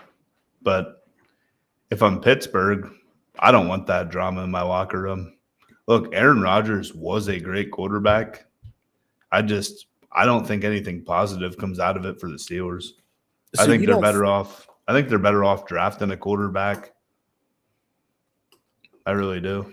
You don't think that it's a scenario where Rodgers is like on a bad scheme or a bad team, I guess you'd say, with the Jets? Like it was a bad situation, or what was it a bad situation though? Because I don't think so. He had a stacked defense, and honestly, the offense was pretty loaded as well. So I think if I'm gonna share like scheme, full on honest opinion about it, however, he had his own offensive coordinator handpicked there. Yep. I do think that the situation was magnified by the fact that he created a lot of drama himself with the Jets, or even before he got to the Jets. And there's a lot of media coverage, especially with Aaron Rodgers and being on a New York team. I mean, everything was definitely magnified. I think that whole COVID situation that he got in really ruined it. Garrett said, I don't see Tomlin and Rodgers working well together. I didn't think of that at all. And that is actually probably now in my mind, that's the number one culprit. There's no world where I think them two get along in the long run. I'm not saying that they can't, it can't happen. They can't work something out. But I feel like if it was going to happen, I feel like it would have happened already. Because I feel like the talks have been going on for, I don't know, it seems like a couple weeks now. So does Rodgers come in here and ruin Tomlin's tenure, the end of his tenure with the Steelers? Does this turn into a little bit of a shit show and then Tomlin gets fired as a result? Or that's my big question, because Steelers fans in the chat, you can correct me if I'm wrong, but it seems like Tomlin's been on a little bit of thin ice, at least the last 2 to 3 years, maybe more. I don't really follow them as deeply as I do the other team in Pennsylvania, but I just feel like if you're already in a position where there's a lot of eyes on you, or your seats, it would be quote unquote warm. It would be fun to watch Lamar, Burrow, and Aaron Rodgers fight for a division title, though. Yeah, what if we would get not I would say prime, but vintage Aaron Rodgers come out here and throw dimes, for 35, 40 touchdowns. And look, I don't think the guy's completely washed. I just don't think that he's going to step into a situation as good as he did with New York. I mean, that was a good situation. Do you know what I think the big thing for this situation is going to be? I love the receiving core that he has around him now with DK and Pickens and Freiermuth, but I think that they need to go out and find a good running back. They need to either draft a solid running back or go get somebody that can fill that void. I think they need an O-line. Their O-line's terrible. No, they actually had a pretty good year offensive line-wise. They've retooled a little bit. I think it was better than years past, but I wouldn't say it was in the top half. Let's look, see where they ranked this year. I'd say at best they're probably middle of the pack. They're young. I think that's the biggest problem for them. Garrett said Steelers are at pick 21. You think they trade up for a quarterback or sit and wait? I think they draft. If it's me, I'd go after Milroe. I think he could fall to 21. I think the number one, if I were the Steelers, I think they're probably going to draft. If I had to make a prediction, it's going to be Jackson Dart. I don't know if Milroe fits the scheme there in Pittsburgh, because look at what happened with Justin Fields. It seems like they went with a more pocket passer friendly guy like Russell Wilson. I mean, he's still a little more mobile, but strong arm. Jackson Dart literally fills that mold for them. And I think they're going to get vertical with their passing scheme this year. I don't know if Jackson Dart makes it to 21, though. I don't know. It'll be tough. Depends what teams. Do you think a lot of quarterbacks go off the board early, though? Well, I definitely think the Giants are taking one. I think the Titans are going to draft one as well. They're sitting at number 1. So I do think there's going to be a couple in the top 10, yes. At least 2. Ultimately, do you think the Steelers go quarterback round 1? I mean, their last 2 was Malik Willis a first rounder? I think second. Yeah, second or third. He definitely was not a first. Third round. Okay, no, he wasn't drafted by the. Why was I thinking he was drafted by the Steelers? Oh, Kenny Pickett. Titans. Yeah. Yep, Kenny Pickett draft. When was he drafted? First round. Yep, number 20 overall. I agree with Eric. Steelers trade up. Yeah, I mean, I can't hate that. I just think that the Steelers or Garrett, yeah. I think the Steelers historically have kind of sat idle, and the whole Kenny Pickett thing didn't really pan out. But I don't know. I could be wrong. I think they could go quarterback here. But I mean, I'm not saying Kenny Pickett was the answer, but I also really don't think that he got a fair shake either. I will say this. If you sign Aaron Rodgers, right, you're not picking a quarterback in the first round. Why? Well, I think it gives you the opportunity to draft a quarterback in like the second or third, if at all. They also have Mason Rudolph back on contract. Just goes back to the whole thing. It's like, what are you going to do here? So if you go and sign Rodgers, I don't think you bring in a high-profile quarterback in the first round. If you don't, then you have Rudolph and a rookie fighting for a position, or somebody else off the couch. But I don't really know who else is available in terms of good quarterbacks. Well, I'm just gonna make this bold prediction here, and I don't really want to be getting into the draft. Yep. We'll talk about that in the future, but I think if Pittsburgh doesn't get someone like a Milroe, I don't think they go Jackson Dart. I think they go someone with like a Quinn Ewers out of Texas. Well, wait, did Ewers declare? Yeah. No way. That's another one that's going to be I didn't even know he declared for the draft. But yeah, we'll get into a draft. I'm pretty sure he did. Yeah, I'm pretty sure he's Garrett, Quinn declared for the draft, right? Garrett would know. Yes, he did. Because I'm pretty sure it's Arch Manning. Yep, well, they were going to drive him out, I think, but we can get into that another date. But yeah, to agree with Tim and Garrett, they do need a running back as well. But you can go get a running back in the second or third round. So we'll absolutely. see. They also have to address the offensive line again. They have 2 spots left. So Zach Frazier, Isaac Semualo still there. Let me look. Who was the other one? Dan Moore Jr. All were pretty solid, but there's 2 holes they need to fill. So we'll see how they go. The Steelers are going to be an interesting team. I think it's going to depend on 2 factors: what they do at quarterback and what they do at running back will determine their season. Another interesting signing. Actually, I think it's a pretty big signing. Baltimore Ravens signed Chidobe Awuzie, corner, to a 1-year deal. That is a huge deal for them. Yeah, I agree. I think that's a big pickup. They needed help in the back end like that. They're good. Their defense is solid, but they lost a couple corners this year. Mm-hmm. So retooling and trying to get better. But Chidobe Awuzie is definitely a step in the right direction. Absolutely, no doubt. Another notable ad. I just want to bring this up. Staying in the NFC East with the Commanders, Michael Gallup was added to the roster. That's a very good depth receiver there. He hasn't played for like 2 years, though. It is true, but if he comes back and he's in a good situation, that gets value. That could be a good value, yes. Yep. But any other signings you wanted to allude to? Who Garrett said Pittsburgh signed Gainwell. Kenny Gainwell's a nice depth piece.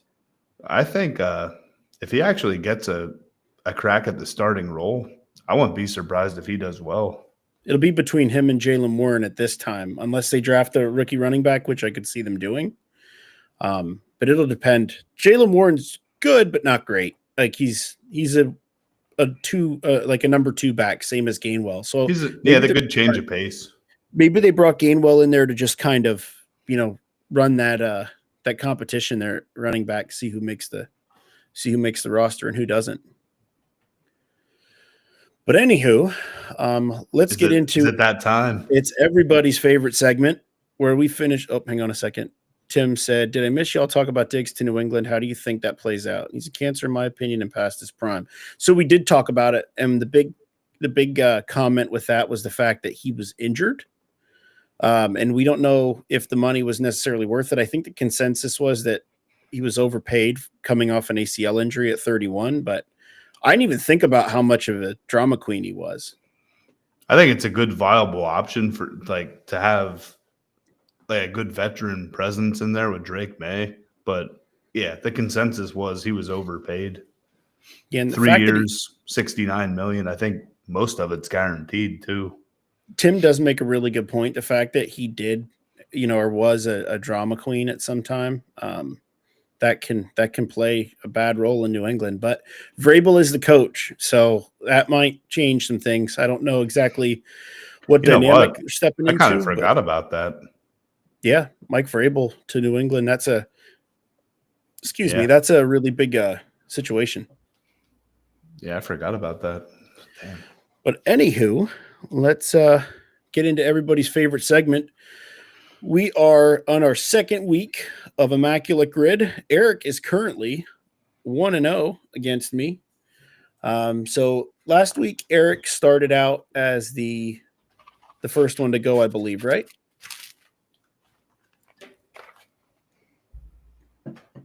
Eric, you still there? Whoa, okay. We gotta. What's going on, guys? Yeah, hold on. What?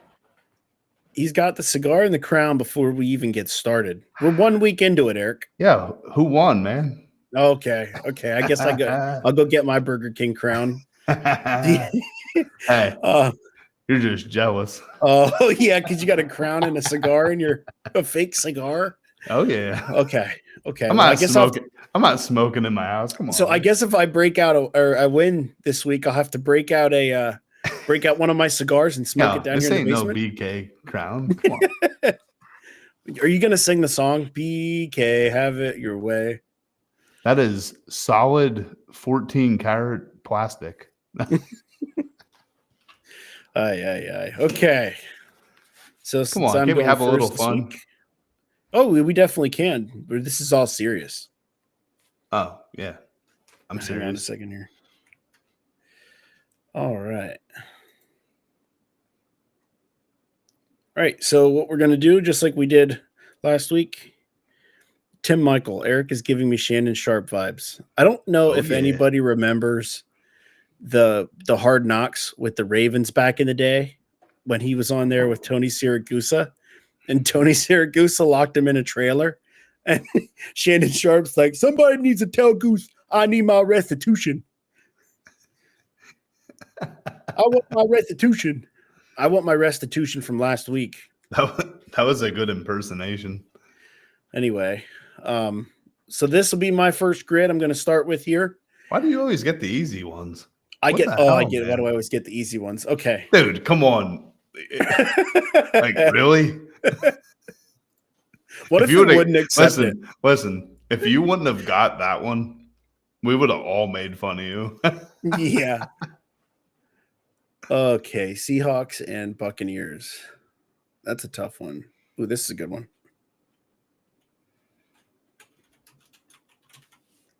Damn you. I'm going to get the hard ones. First team All-Pro.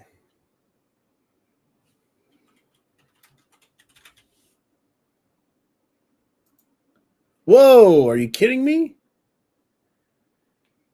Yikes. Okay, I'm just going to skip on that. Oh, wait, no, I'm not.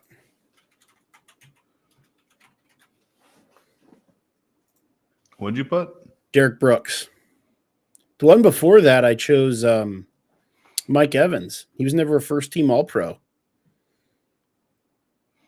And then, this one's on, like, right in front of me, but I can't guess it right now. Same with that one. Seahawk that was a Dolphin.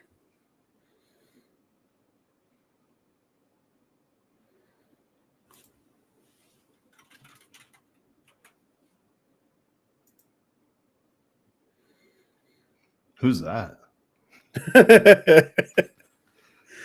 One of these I'm not going to get, so I better go with the easy ones here. Who is a first team All Pro? It's actually not as easy. This one's pretty easy. Don't overthink it. Yeah, but you know me, I am overthinking it.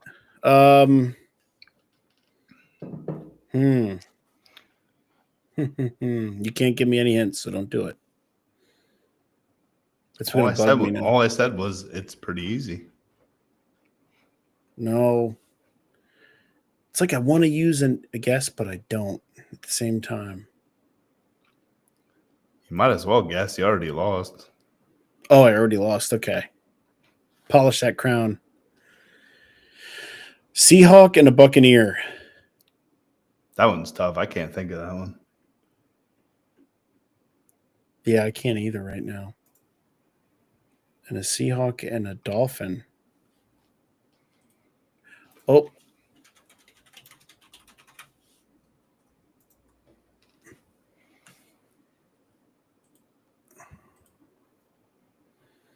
I want to say there was a wide receiver that played for both of these teams. Wait, Seahawk and a Buccaneer? Yeah, Sherman. Richard Sherman was on the Super Bowl team.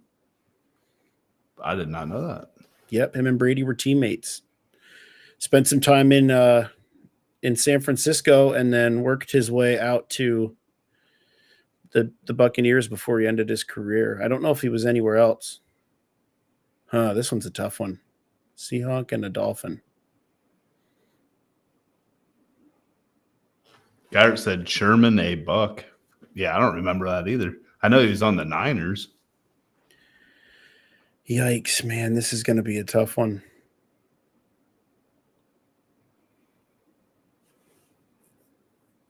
Dolly. And a first-team All-Pro.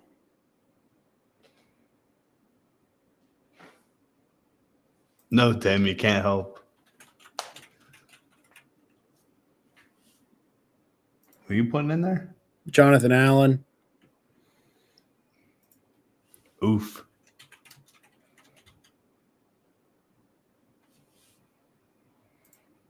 Wow. Who are you putting in there? I can't see it. I put Clinton Portis in there. Jonathan Allen. Oh, man. I know I'm going to hate myself after I don't get this one. But they were a first-team All-Pro. So I have a question. Did they have to be a first-team All-Pro while they were on Washington? Yes. Or could it be someone that's on Washington now that was like an All-Pro with a different team? Nope. Oh, I only got a 580. This is not looking good. Wait, Sean Taylor? Yep. That wasn't it? Nope. He only played 04 to 07 and it was never on there. That's actually who I was thinking. But I was going to say Bobby Wagner because Bobby Wagner was a first-team All-Pro. With the Commanders, though. Not with the Commanders, no. But he was a first-team All-Pro with Seattle. That's why I asked that question. Let's see the top numbers here. Albert Hainsworth. Oh, man. What? Played for the Dolphins? Brandon Marshall. That's a good one. Sean Alexander played for the Commanders? Or the Redskins? Wow, the Redskins, yeah. Joe Theismann. Damn, Warren Sapp.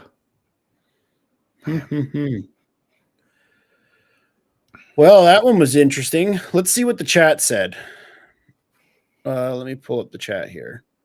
So where are we at? Chat. All right. Garrett said this one was hard. It was definitely. Yep, that pretty much does it there for that. Okay. Eric, come on, give me my gauntlet. No, you had a tough one. You had a couple slam dunks, but you had it was definitely easier than the one we did last week, like as a group. You had 4 tough ones, though, for sure. All right, Eric. I see a glaring one right away, but you go ahead and you give me your guesses. A glaring one right away. Oh, yeah. 1,000 yards receiving for Denver, Demaryius Thomas.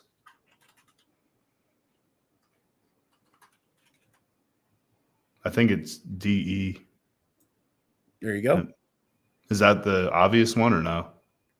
No, that is not. But that is a pretty obvious one. I won't lie.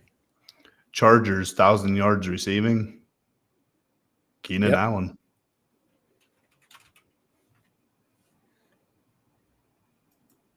There you go. Texans, 1,000 yards receiving, Andre Johnson.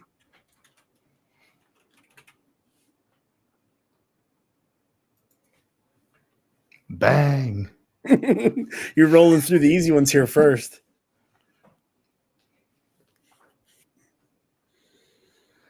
All right. I do see a pretty glaring one still. I'm not going to lie. Remember, chat, you cannot help him. So yeah, don't help spoil me. this one. I don't have the chat pulled up. I'm like zoomed in.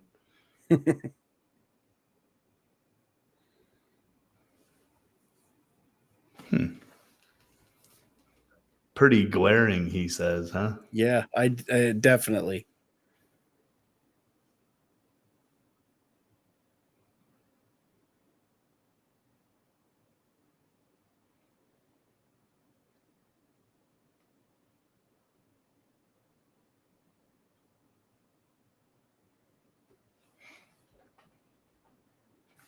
Oh, the hints that I could drop right now.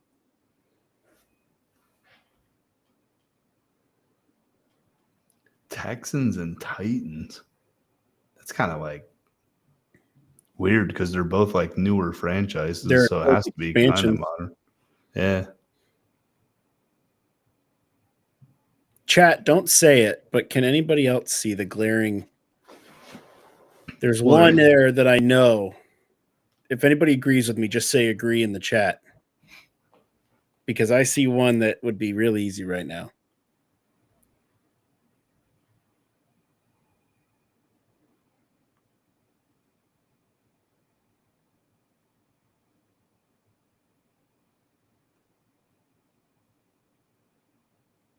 Texans and Titans. That's got to be DeAndre Hopkins. Is that the one? No, it's not, but that's a good one right there.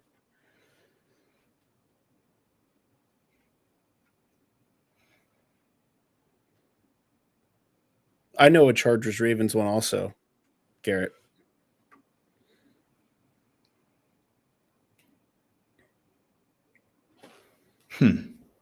Texans and Ravens.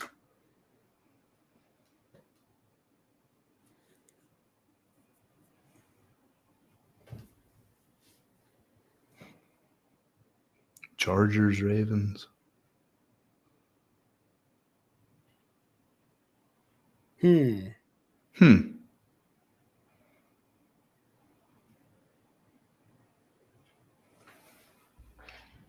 What about Denver Ravens?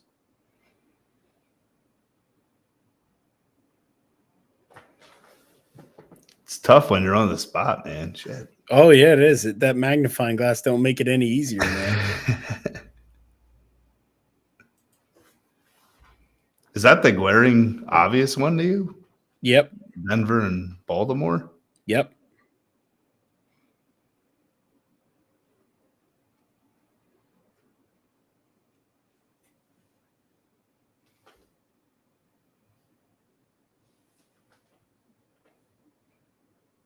Oh, Tim said Andre Johnson played for the Texans and the Titans too, which he forgot about. I did forget about that also. I would have never thought of that. But he played for the Titans. Yep. I don't remember him on the Titans. Yeah, late in his career. Chargers.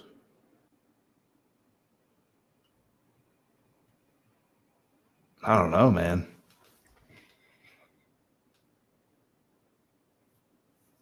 Really hung up on that, huh? Broncos and Titans. Like, I can't think of it. That's actually probably a pretty tough one, to be honest. Chargers, Titans.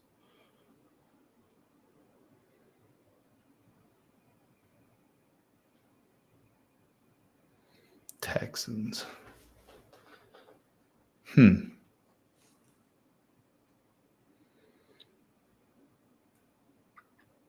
Texans, Ravens.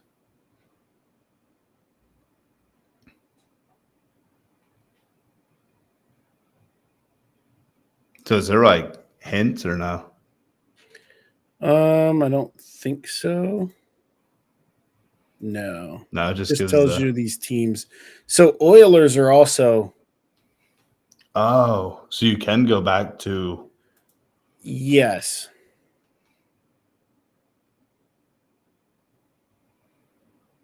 But I don't know how much that helps.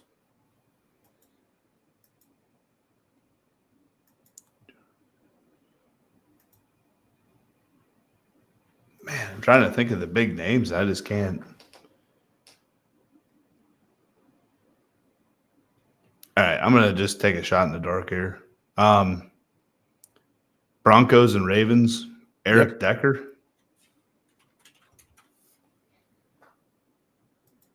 Nope. Damn it. It's a tough one, man.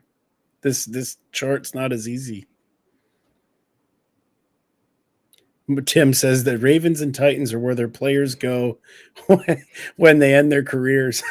It's like the graveyard. Brandon Marshall. For this one? Yeah. Nope. What? I thought he played for the Ravens.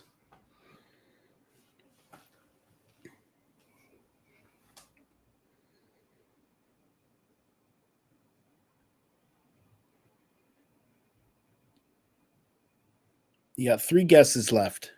I know. I'm almost throwing the white towel in.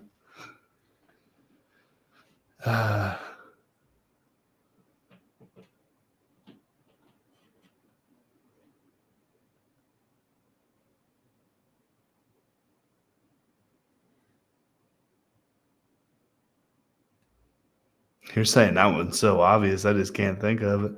Oh yes. It's Chargers. Oh, Chargers Ravens easiest one left. I see an easy one there, but not as easy as the Broncos Ravens. Hey, Texans and Ravens. Jadeveon Clowney. That was a good one. I would have never thought of that one. Wow, that one might be enough to beat me.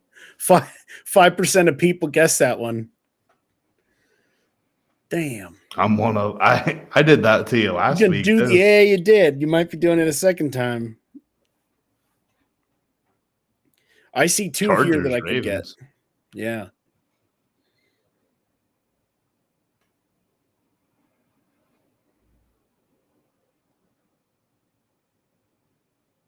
Chargers, Ravens. I'll give you a hint. He was a football player. Like, don't give it to me, but yeah. Thanks for that one.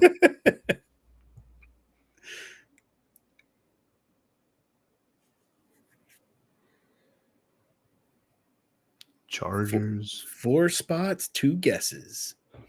Chargers and Titans. What does Eric do?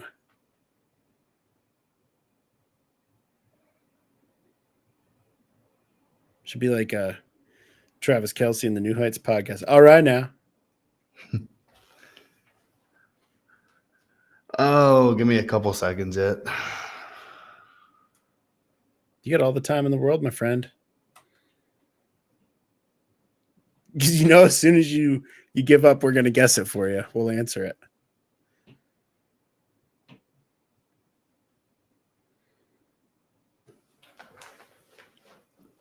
Chargers, Ravens, the easiest one left.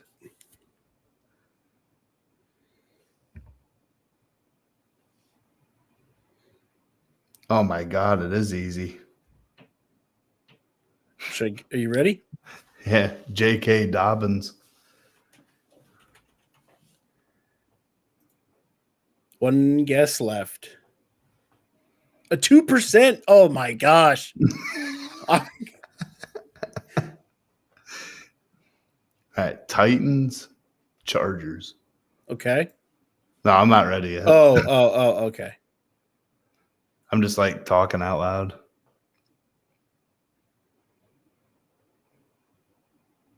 Is that the one you were talking about, Garrett?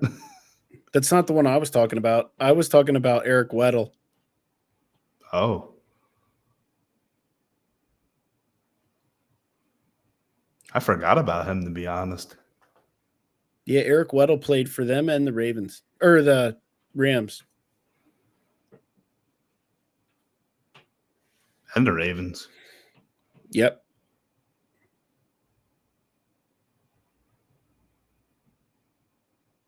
Or Gus Edwards is another good one too, definitely.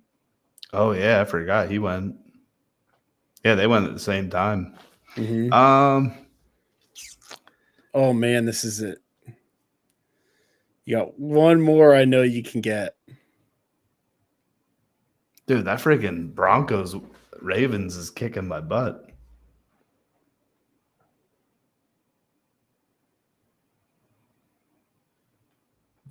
Hold on, I'm going to pull another 5%er out of here. Okay. Who's that? I don't know.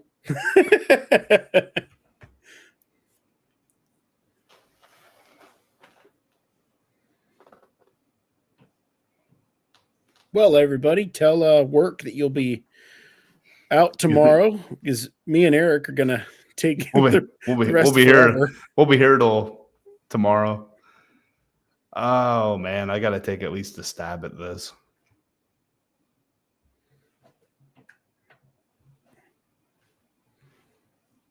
Very notable. That's all I gotta say.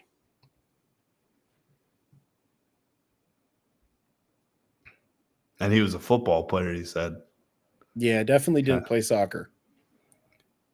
Good to know.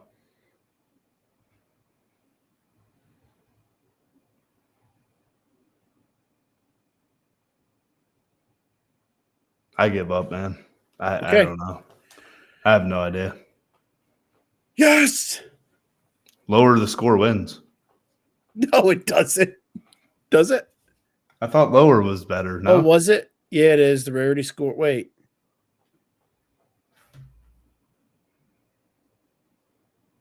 Yeah, it is. That's what we did last week. Okay, this is not fair. Okay, gotta update it here.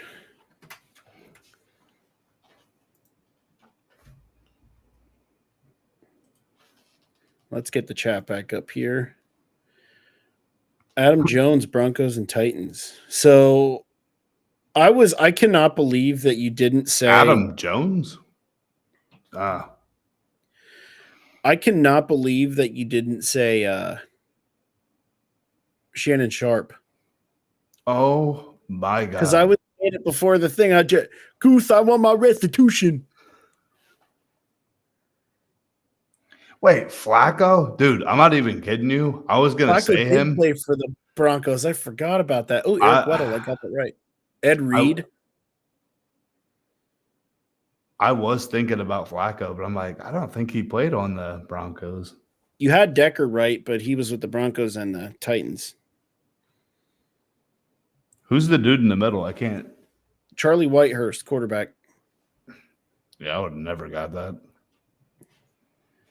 All right, let's go chat. Let's do another round here. We'll do a chat round here before we wrap it up for the night. Where are we at here? Previous grids. All right, it is a free for all, everybody. Let's rock and roll here. And this looks absolutely ridiculous. You gotta be kidding me. You gotta be kidding me. 3,000 plus yards, yeah. Josh Allen.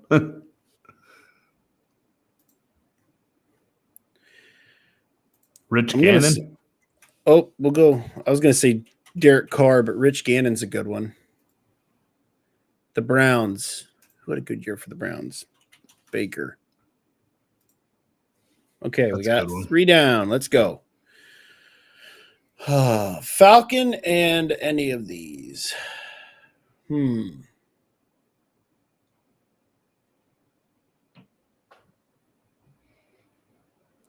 This is going to be interesting. Hey, Bills and Vikings. Stephon Diggs. Good call.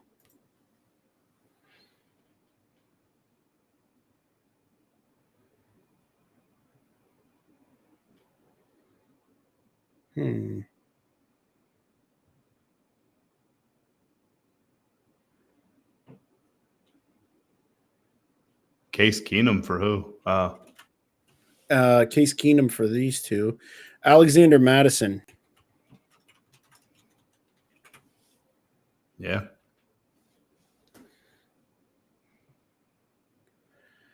Falcons and the Browns. This is where it gets tough.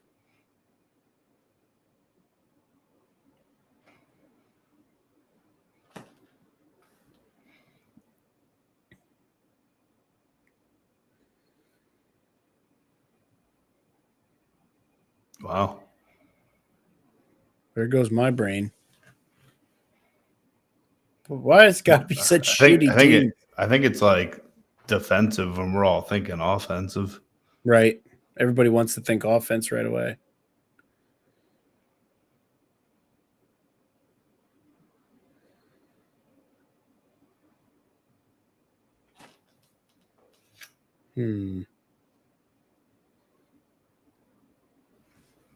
No, he didn't. Shit. What? Well, I was going to think Richie Incognito for the Raiders and the Falcons, but I don't know if he played for both.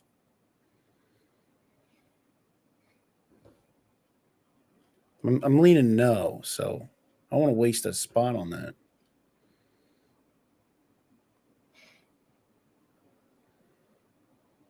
We're all stumped. This sucks. Cordell Patterson. Who did Cordell Patterson play for? The Falcons, but he might have played for the Raiders. I don't think so, but we'll try it. Oh! Yeah. Tim with the bomb. Let's go. You know, the Browns, you'd think like one of those quarterbacks could have played for the Falcons, but it's got to be a quarterback that started a game. And Matt Ryan took up a lot of those years. Lawyer Malloy, Bills, Falcons. That is a really good pick right there. Wow. 5%. Good call, Brandon. Last one, Falcons, Browns. Lawyer Malloy. Wow.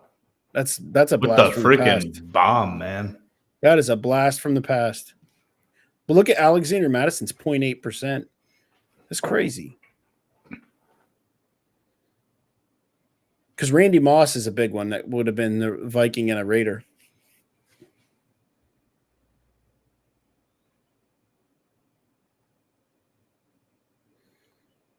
I'm stumped. So am I, man. I don't know. So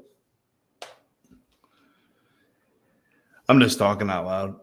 So I'm thinking like O-line. Wasn't there like I don't know if he played for the Browns, but wasn't there a Mac on Falcons? Mack. M-A-C-K? Yeah. Alex Mack, maybe? Oh, yeah, maybe. I don't think so. Wait, hold on. Oh. We got it. Was it? Yeah. I didn't know if he played on the Browns. I knew he played on the Falcons. No way. We'll double check real quick. Yes, he did. Well, obviously he did. Wait, what was our score? Pretty insane. Hang on, let me go back here.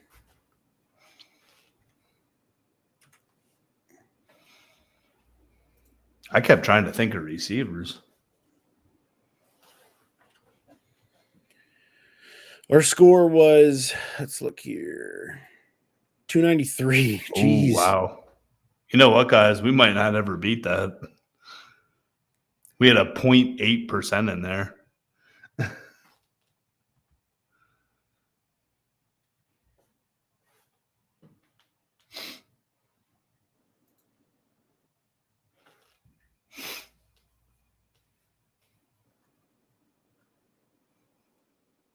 So we breezed through that one pretty well.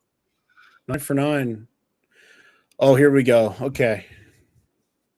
This one shouldn't be too bad. Bryce Huff. Yep.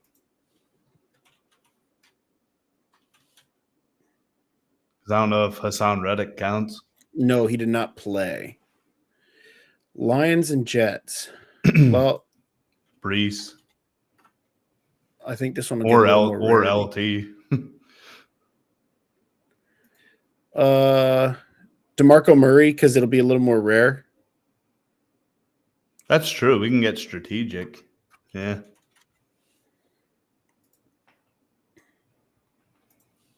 Cardinals, you could either go Emmitt Smith or like Edgerrin James. Do you think he had 1,000? Do you think he had 1,000 yards though? Well, who are you going to go with? James Conner? Let's go with Emmitt Smith. Nope. Ooh. Did James Conner have 1,000 yards? He definitely did. Okay. 6%. Wow. Wow. What? It's their current running back. What about, wasn't Roy Williams a Cowboy and a Lion? I'm honestly not sure. An Eagle and T.O. Boys, Eagles, yeah.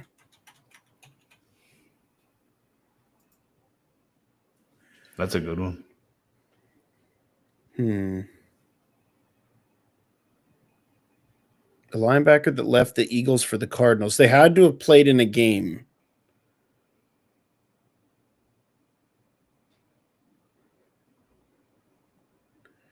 An Eagle and a Cardinal. Hicks. Jordan Hicks. Oh, yeah, there you go.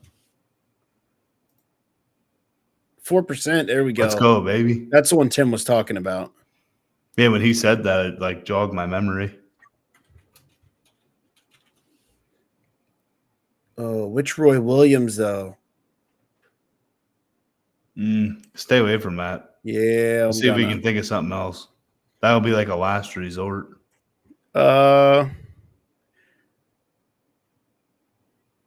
Zach Ertz. Yeah, but we already picked that one. Oh gosh.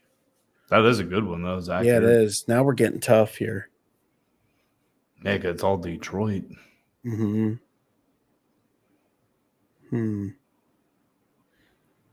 wanted to say Roy Williams, but I don't want to pick the wrong one because we only have 2 guesses.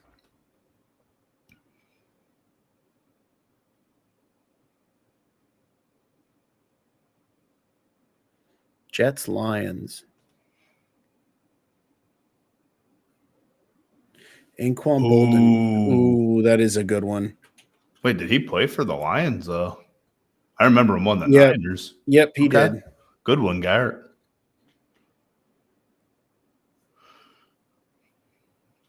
Jets, Lions.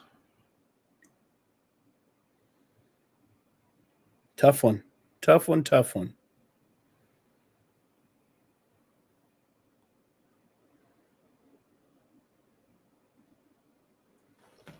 I wanted to say Dan Orlovsky, but I don't think he played for the Jets.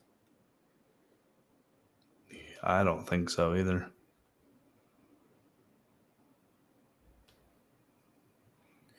You know what? Let's just go for it. Should we do Roy Williams? Anybody have any last guesses here? Yeah, throw in the last guess if you got one, and we'll do it. But I think Roy Williams was definitely Matt Castle for Dallas, Detroit. Did he start a game for both? We'll find out. There we go. Ooh. Bryce with the clutch one there. We tied our last one. All right. No. We'll do one. Oh, it's 293. Yep. Well, no, I thought it was 2. Let's just say we tied so we can do one last one. Okay. One more here, fellas. Good one, Bryce. You know what? I do want to do one more.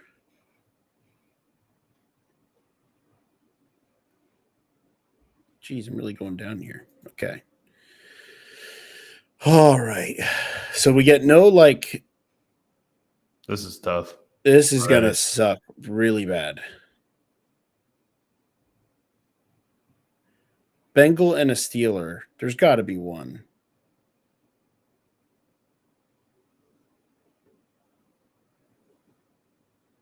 Was Andy Dalton on the Bears? I don't think so. Okay, never mind then. Buckner, Colts 49ers. Ooh, good one. Yeah, DeForest Buckner. This is going to be one of the toughest ones we've done. This may be the toughest.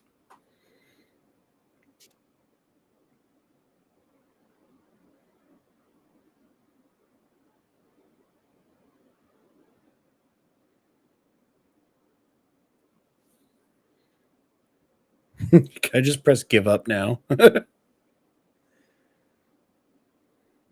this is tough.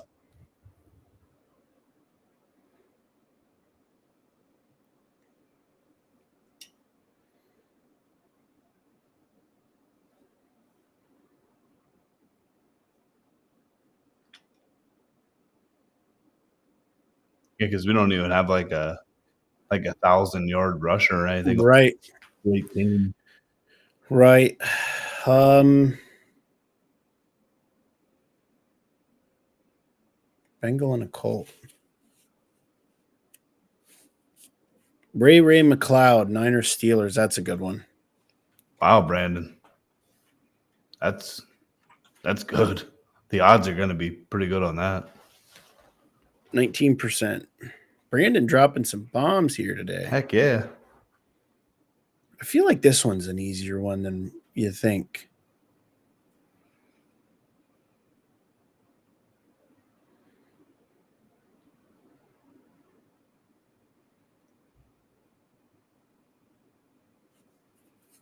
I think we're just overthinking them a little bit. Oh, we definitely are. There's no doubt about that.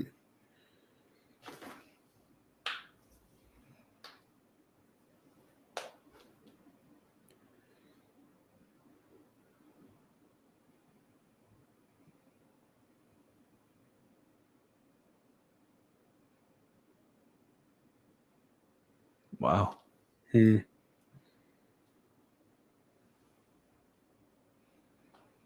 don't know. I don't know, period. This is going to be tough. Joey Gold. Oh, yeah.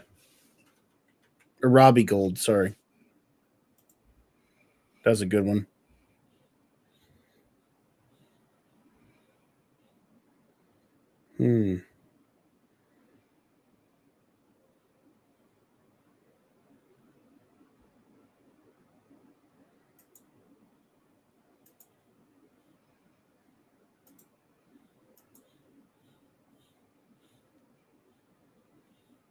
Dude, this is bad. Thinking of like quarterbacks that played for any of these teams, and it's just not coming to mind.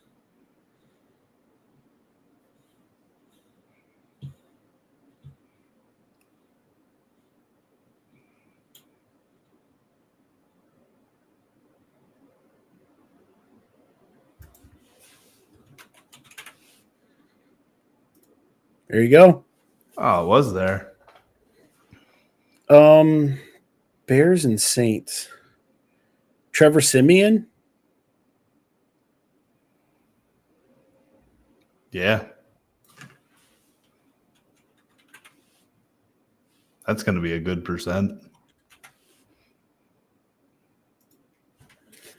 Yeah, it was 2%. We were actually at a game that Trevor Siemian started, if you remember. The one where Slay picked six. Saints. Yep. Yeah, Saints.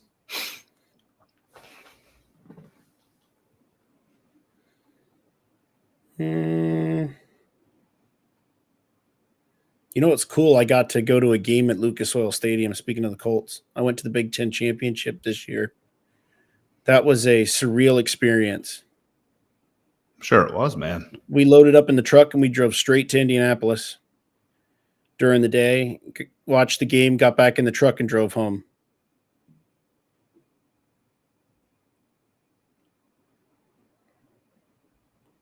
It was a wild trip. Fun I'm one, though. struggling with this. Oh, chat, what do you think? Do we have any other guesses, or should we hit the give up and go on to another one? I'm down for one more if everybody else is. because I do not know what direction to go with this.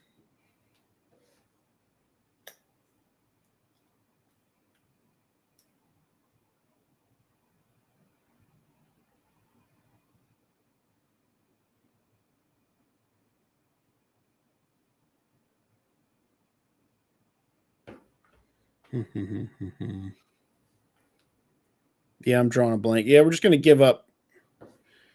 Call to give up here. 573 score. That was a rough one. I want to see who we could have. James Harrison. Why did I not? I thought about James Harrison, but I was like, he never played for them. Jimmy Graham. Okay, I don't know who Kobe Fleener. We should have got Jimmy Graham, though. Man, that sucks. All right, on to the next one. That was a tough one. That was. Last one, then we're done. Oh, no. Tom Brady, first team All-Pro. Richard Sherman. Yeah, or Russ. Patrick Mahomes. Yep. Or Kelsey.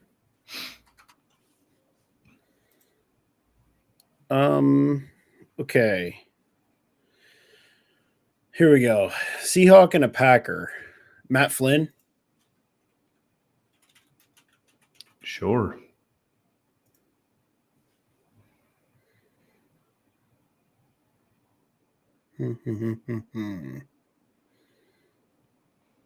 Chief that was a Packer. Marquez Valdez-Scantling. Yep. You're on a roll, man.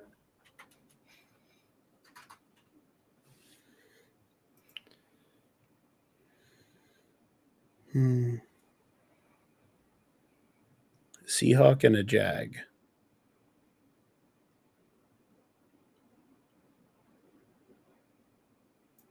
Shaquille Griffin.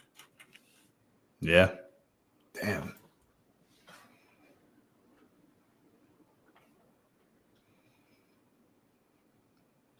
Mac Jones. Trevor's killing it. Damn. Let him cook. Let him cook. I'm glad you cook when it doesn't matter. Yeah, right. A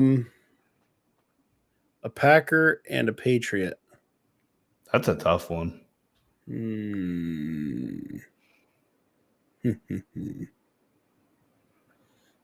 Chief and a Jaguar. That one's even tougher.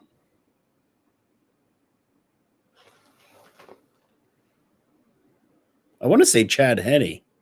I want to. Ooh, you know what? I think that is one. I wanted to say that Juwan Taylor. Yep. Yep, definitely Chad Henne. Martellus Bennett for Pat. Oh, that's a good one, too. Good one, Bryce. Good one, This Garrett. is going to be our best score.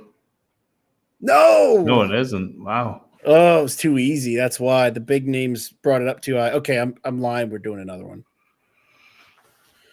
Where's some good guesses here? Jimmy Graham again. Other than that, we got them all. Oh, besides Fred Taylor, we got them all right. Not we, you. You killed that one, brother. Previous grids. Okay, here we go. This is the final one. There's no going back after this one. So I have a question. Why do you always go down to that one? I'm just going from the bottom and working our way up. I can go from the top down. I see what you're saying. Okay. Here we go. 1,000 receiving yards in a season.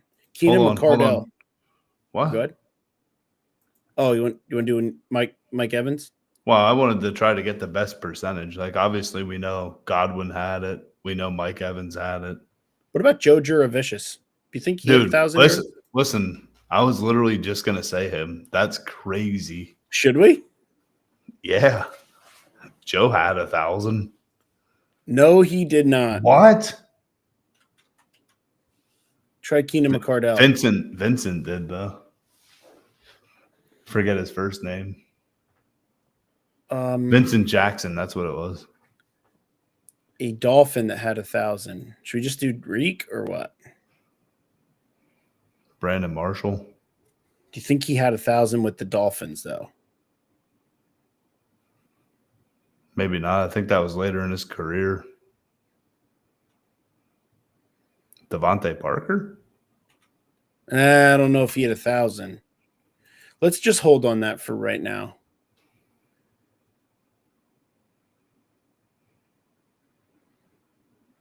Giants, Victor Cruz. That's a good one.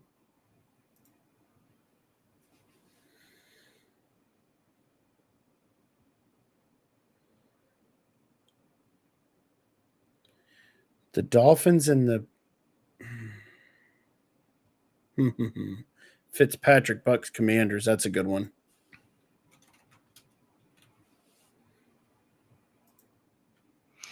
Hear me out on this one. Ravens and Giants. Jeremy Shockey? Did Shockey? I thought Shockey played for the Saints. He The did play Saints for and the the Giants. Saints. He did play for the Saints. Yep. Did he also play for the Ravens? I'm not sure. That's why I was kind of opening it up to the chat. Don't Yeah, guess leave it up to the We're chat. not- Yeah. Commanders and the Giants. Something's like glaring to me, but I don't know.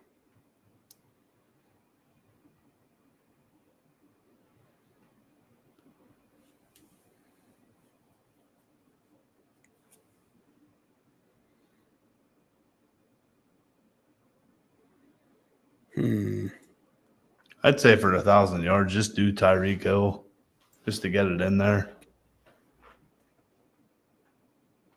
Dolphins, Ravens, Odell. Yeah, he played for both.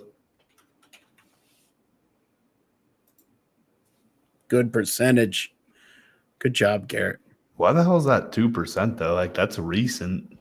Because people don't think of him associated with those two teams. People think of him like with the Giants and the Ravens. Yeah, true.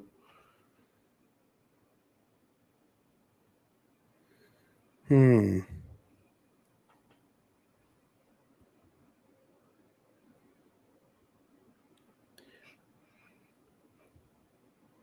feel like Buccaneers and Baltimore is pretty easy, and I just can't think of it. Buccaneers in Baltimore. Goodness.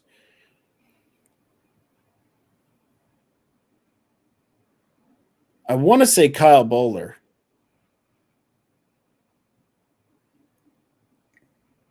I don't even know who that is. Kyle Bowler was a quarterback for the Ravens. He was a backup quarterback for a while.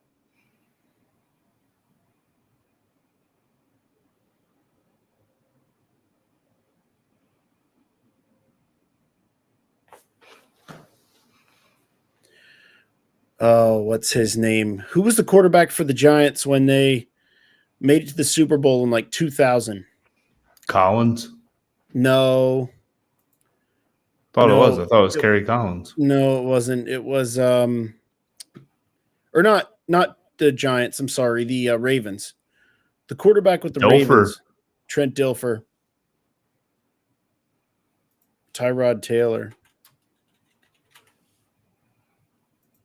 I was going to say Trent Dilfer for New York and the Ravens. I'm pretty sure Trent Dilfer played for the Ravens.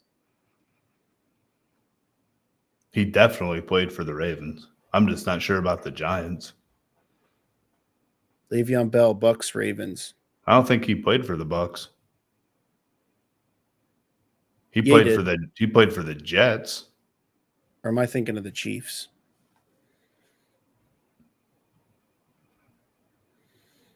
I'm not saying he's wrong. I don't remember him on the Bucks. We'll hold on to that for right now. That's a good guess, though, Bryce. I think Le'Veon Bell did play on more teams, though. I thought he went to the Jets and then faded out. He played for a couple other teams after that. Spotty, but played.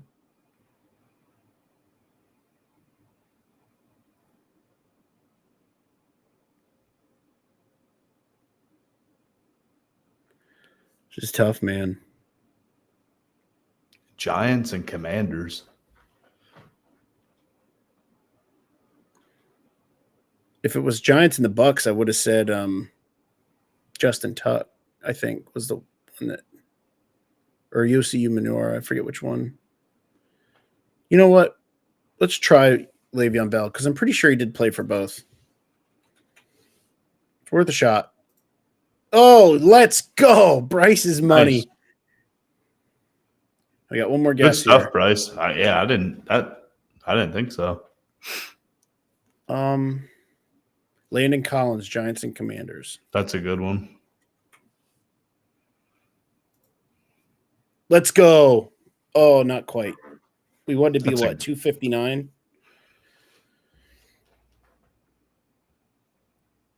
Overall, it was a good effort, but Eric emerges 2-0 this week. Another week of immaculate grid. But anything you want to close with, my friend? I think we're over 2 hours here. I just want to appreciate everybody for staying with us for that long. We really appreciate the support. We appreciate the support, the comments. Just stay tuned. We're developing big things with the podcast. We're going to keep growing everything, and we're thinking about opening up a segment next week where we allow people to call in and ask us a question and debate with us, or agree with us, however you want to call it. But we'll open up segment next week for whatever time you guys have to call in and talk. So look forward to that. If you have any questions for us that you want us to go over, throw it out there. Anything else there, Eric? Yeah, I just wanted to say if you guys could help us out and on Facebook and stuff like that, just give us a share. If you haven't already, give us a follow. Tell your friends, tell your family about us, and like I said, thanks for the support. Like we posted, just a couple things before we close out here. To post out here, we have a TikTok that we're sharing the link to. So follow us on TikTok. The way to get us out there is to go on, view the things on TikTok, get our name out there, follow us on TikTok. Same with YouTube. We're going to be live on YouTube. We would really like to eventually migrate everything to TikTok and YouTube, where it'll allow us to grow the podcast to a wider audience and just continue to evolve with the segments that we do. So any suggestions, anything like that, like I said, put it in the chats, put it on our posts. We'll be able to help you out. But look forward next week to the top DBs, top linebackers, and top tight ends. And maybe some call-ins. Maybe we can answer some questions, get some, like Travis said, we get some video. We can have somebody on video as well. If you want to come on the show, you feel brave enough to come on and talk with the guys, we can certainly do that. Absolutely. I mean, you guys are in the chat anyway most of the time, so why not get in here and have your voice heard? Exactly. Chat with the big dogs. That's what drives our show. Our followers and your engagement is what keeps this show going. So again, as always, we really appreciate it. And we will see you all in the middle of the week next week. This is another episode of the Extra Point Podcast. Peace out. See you guys.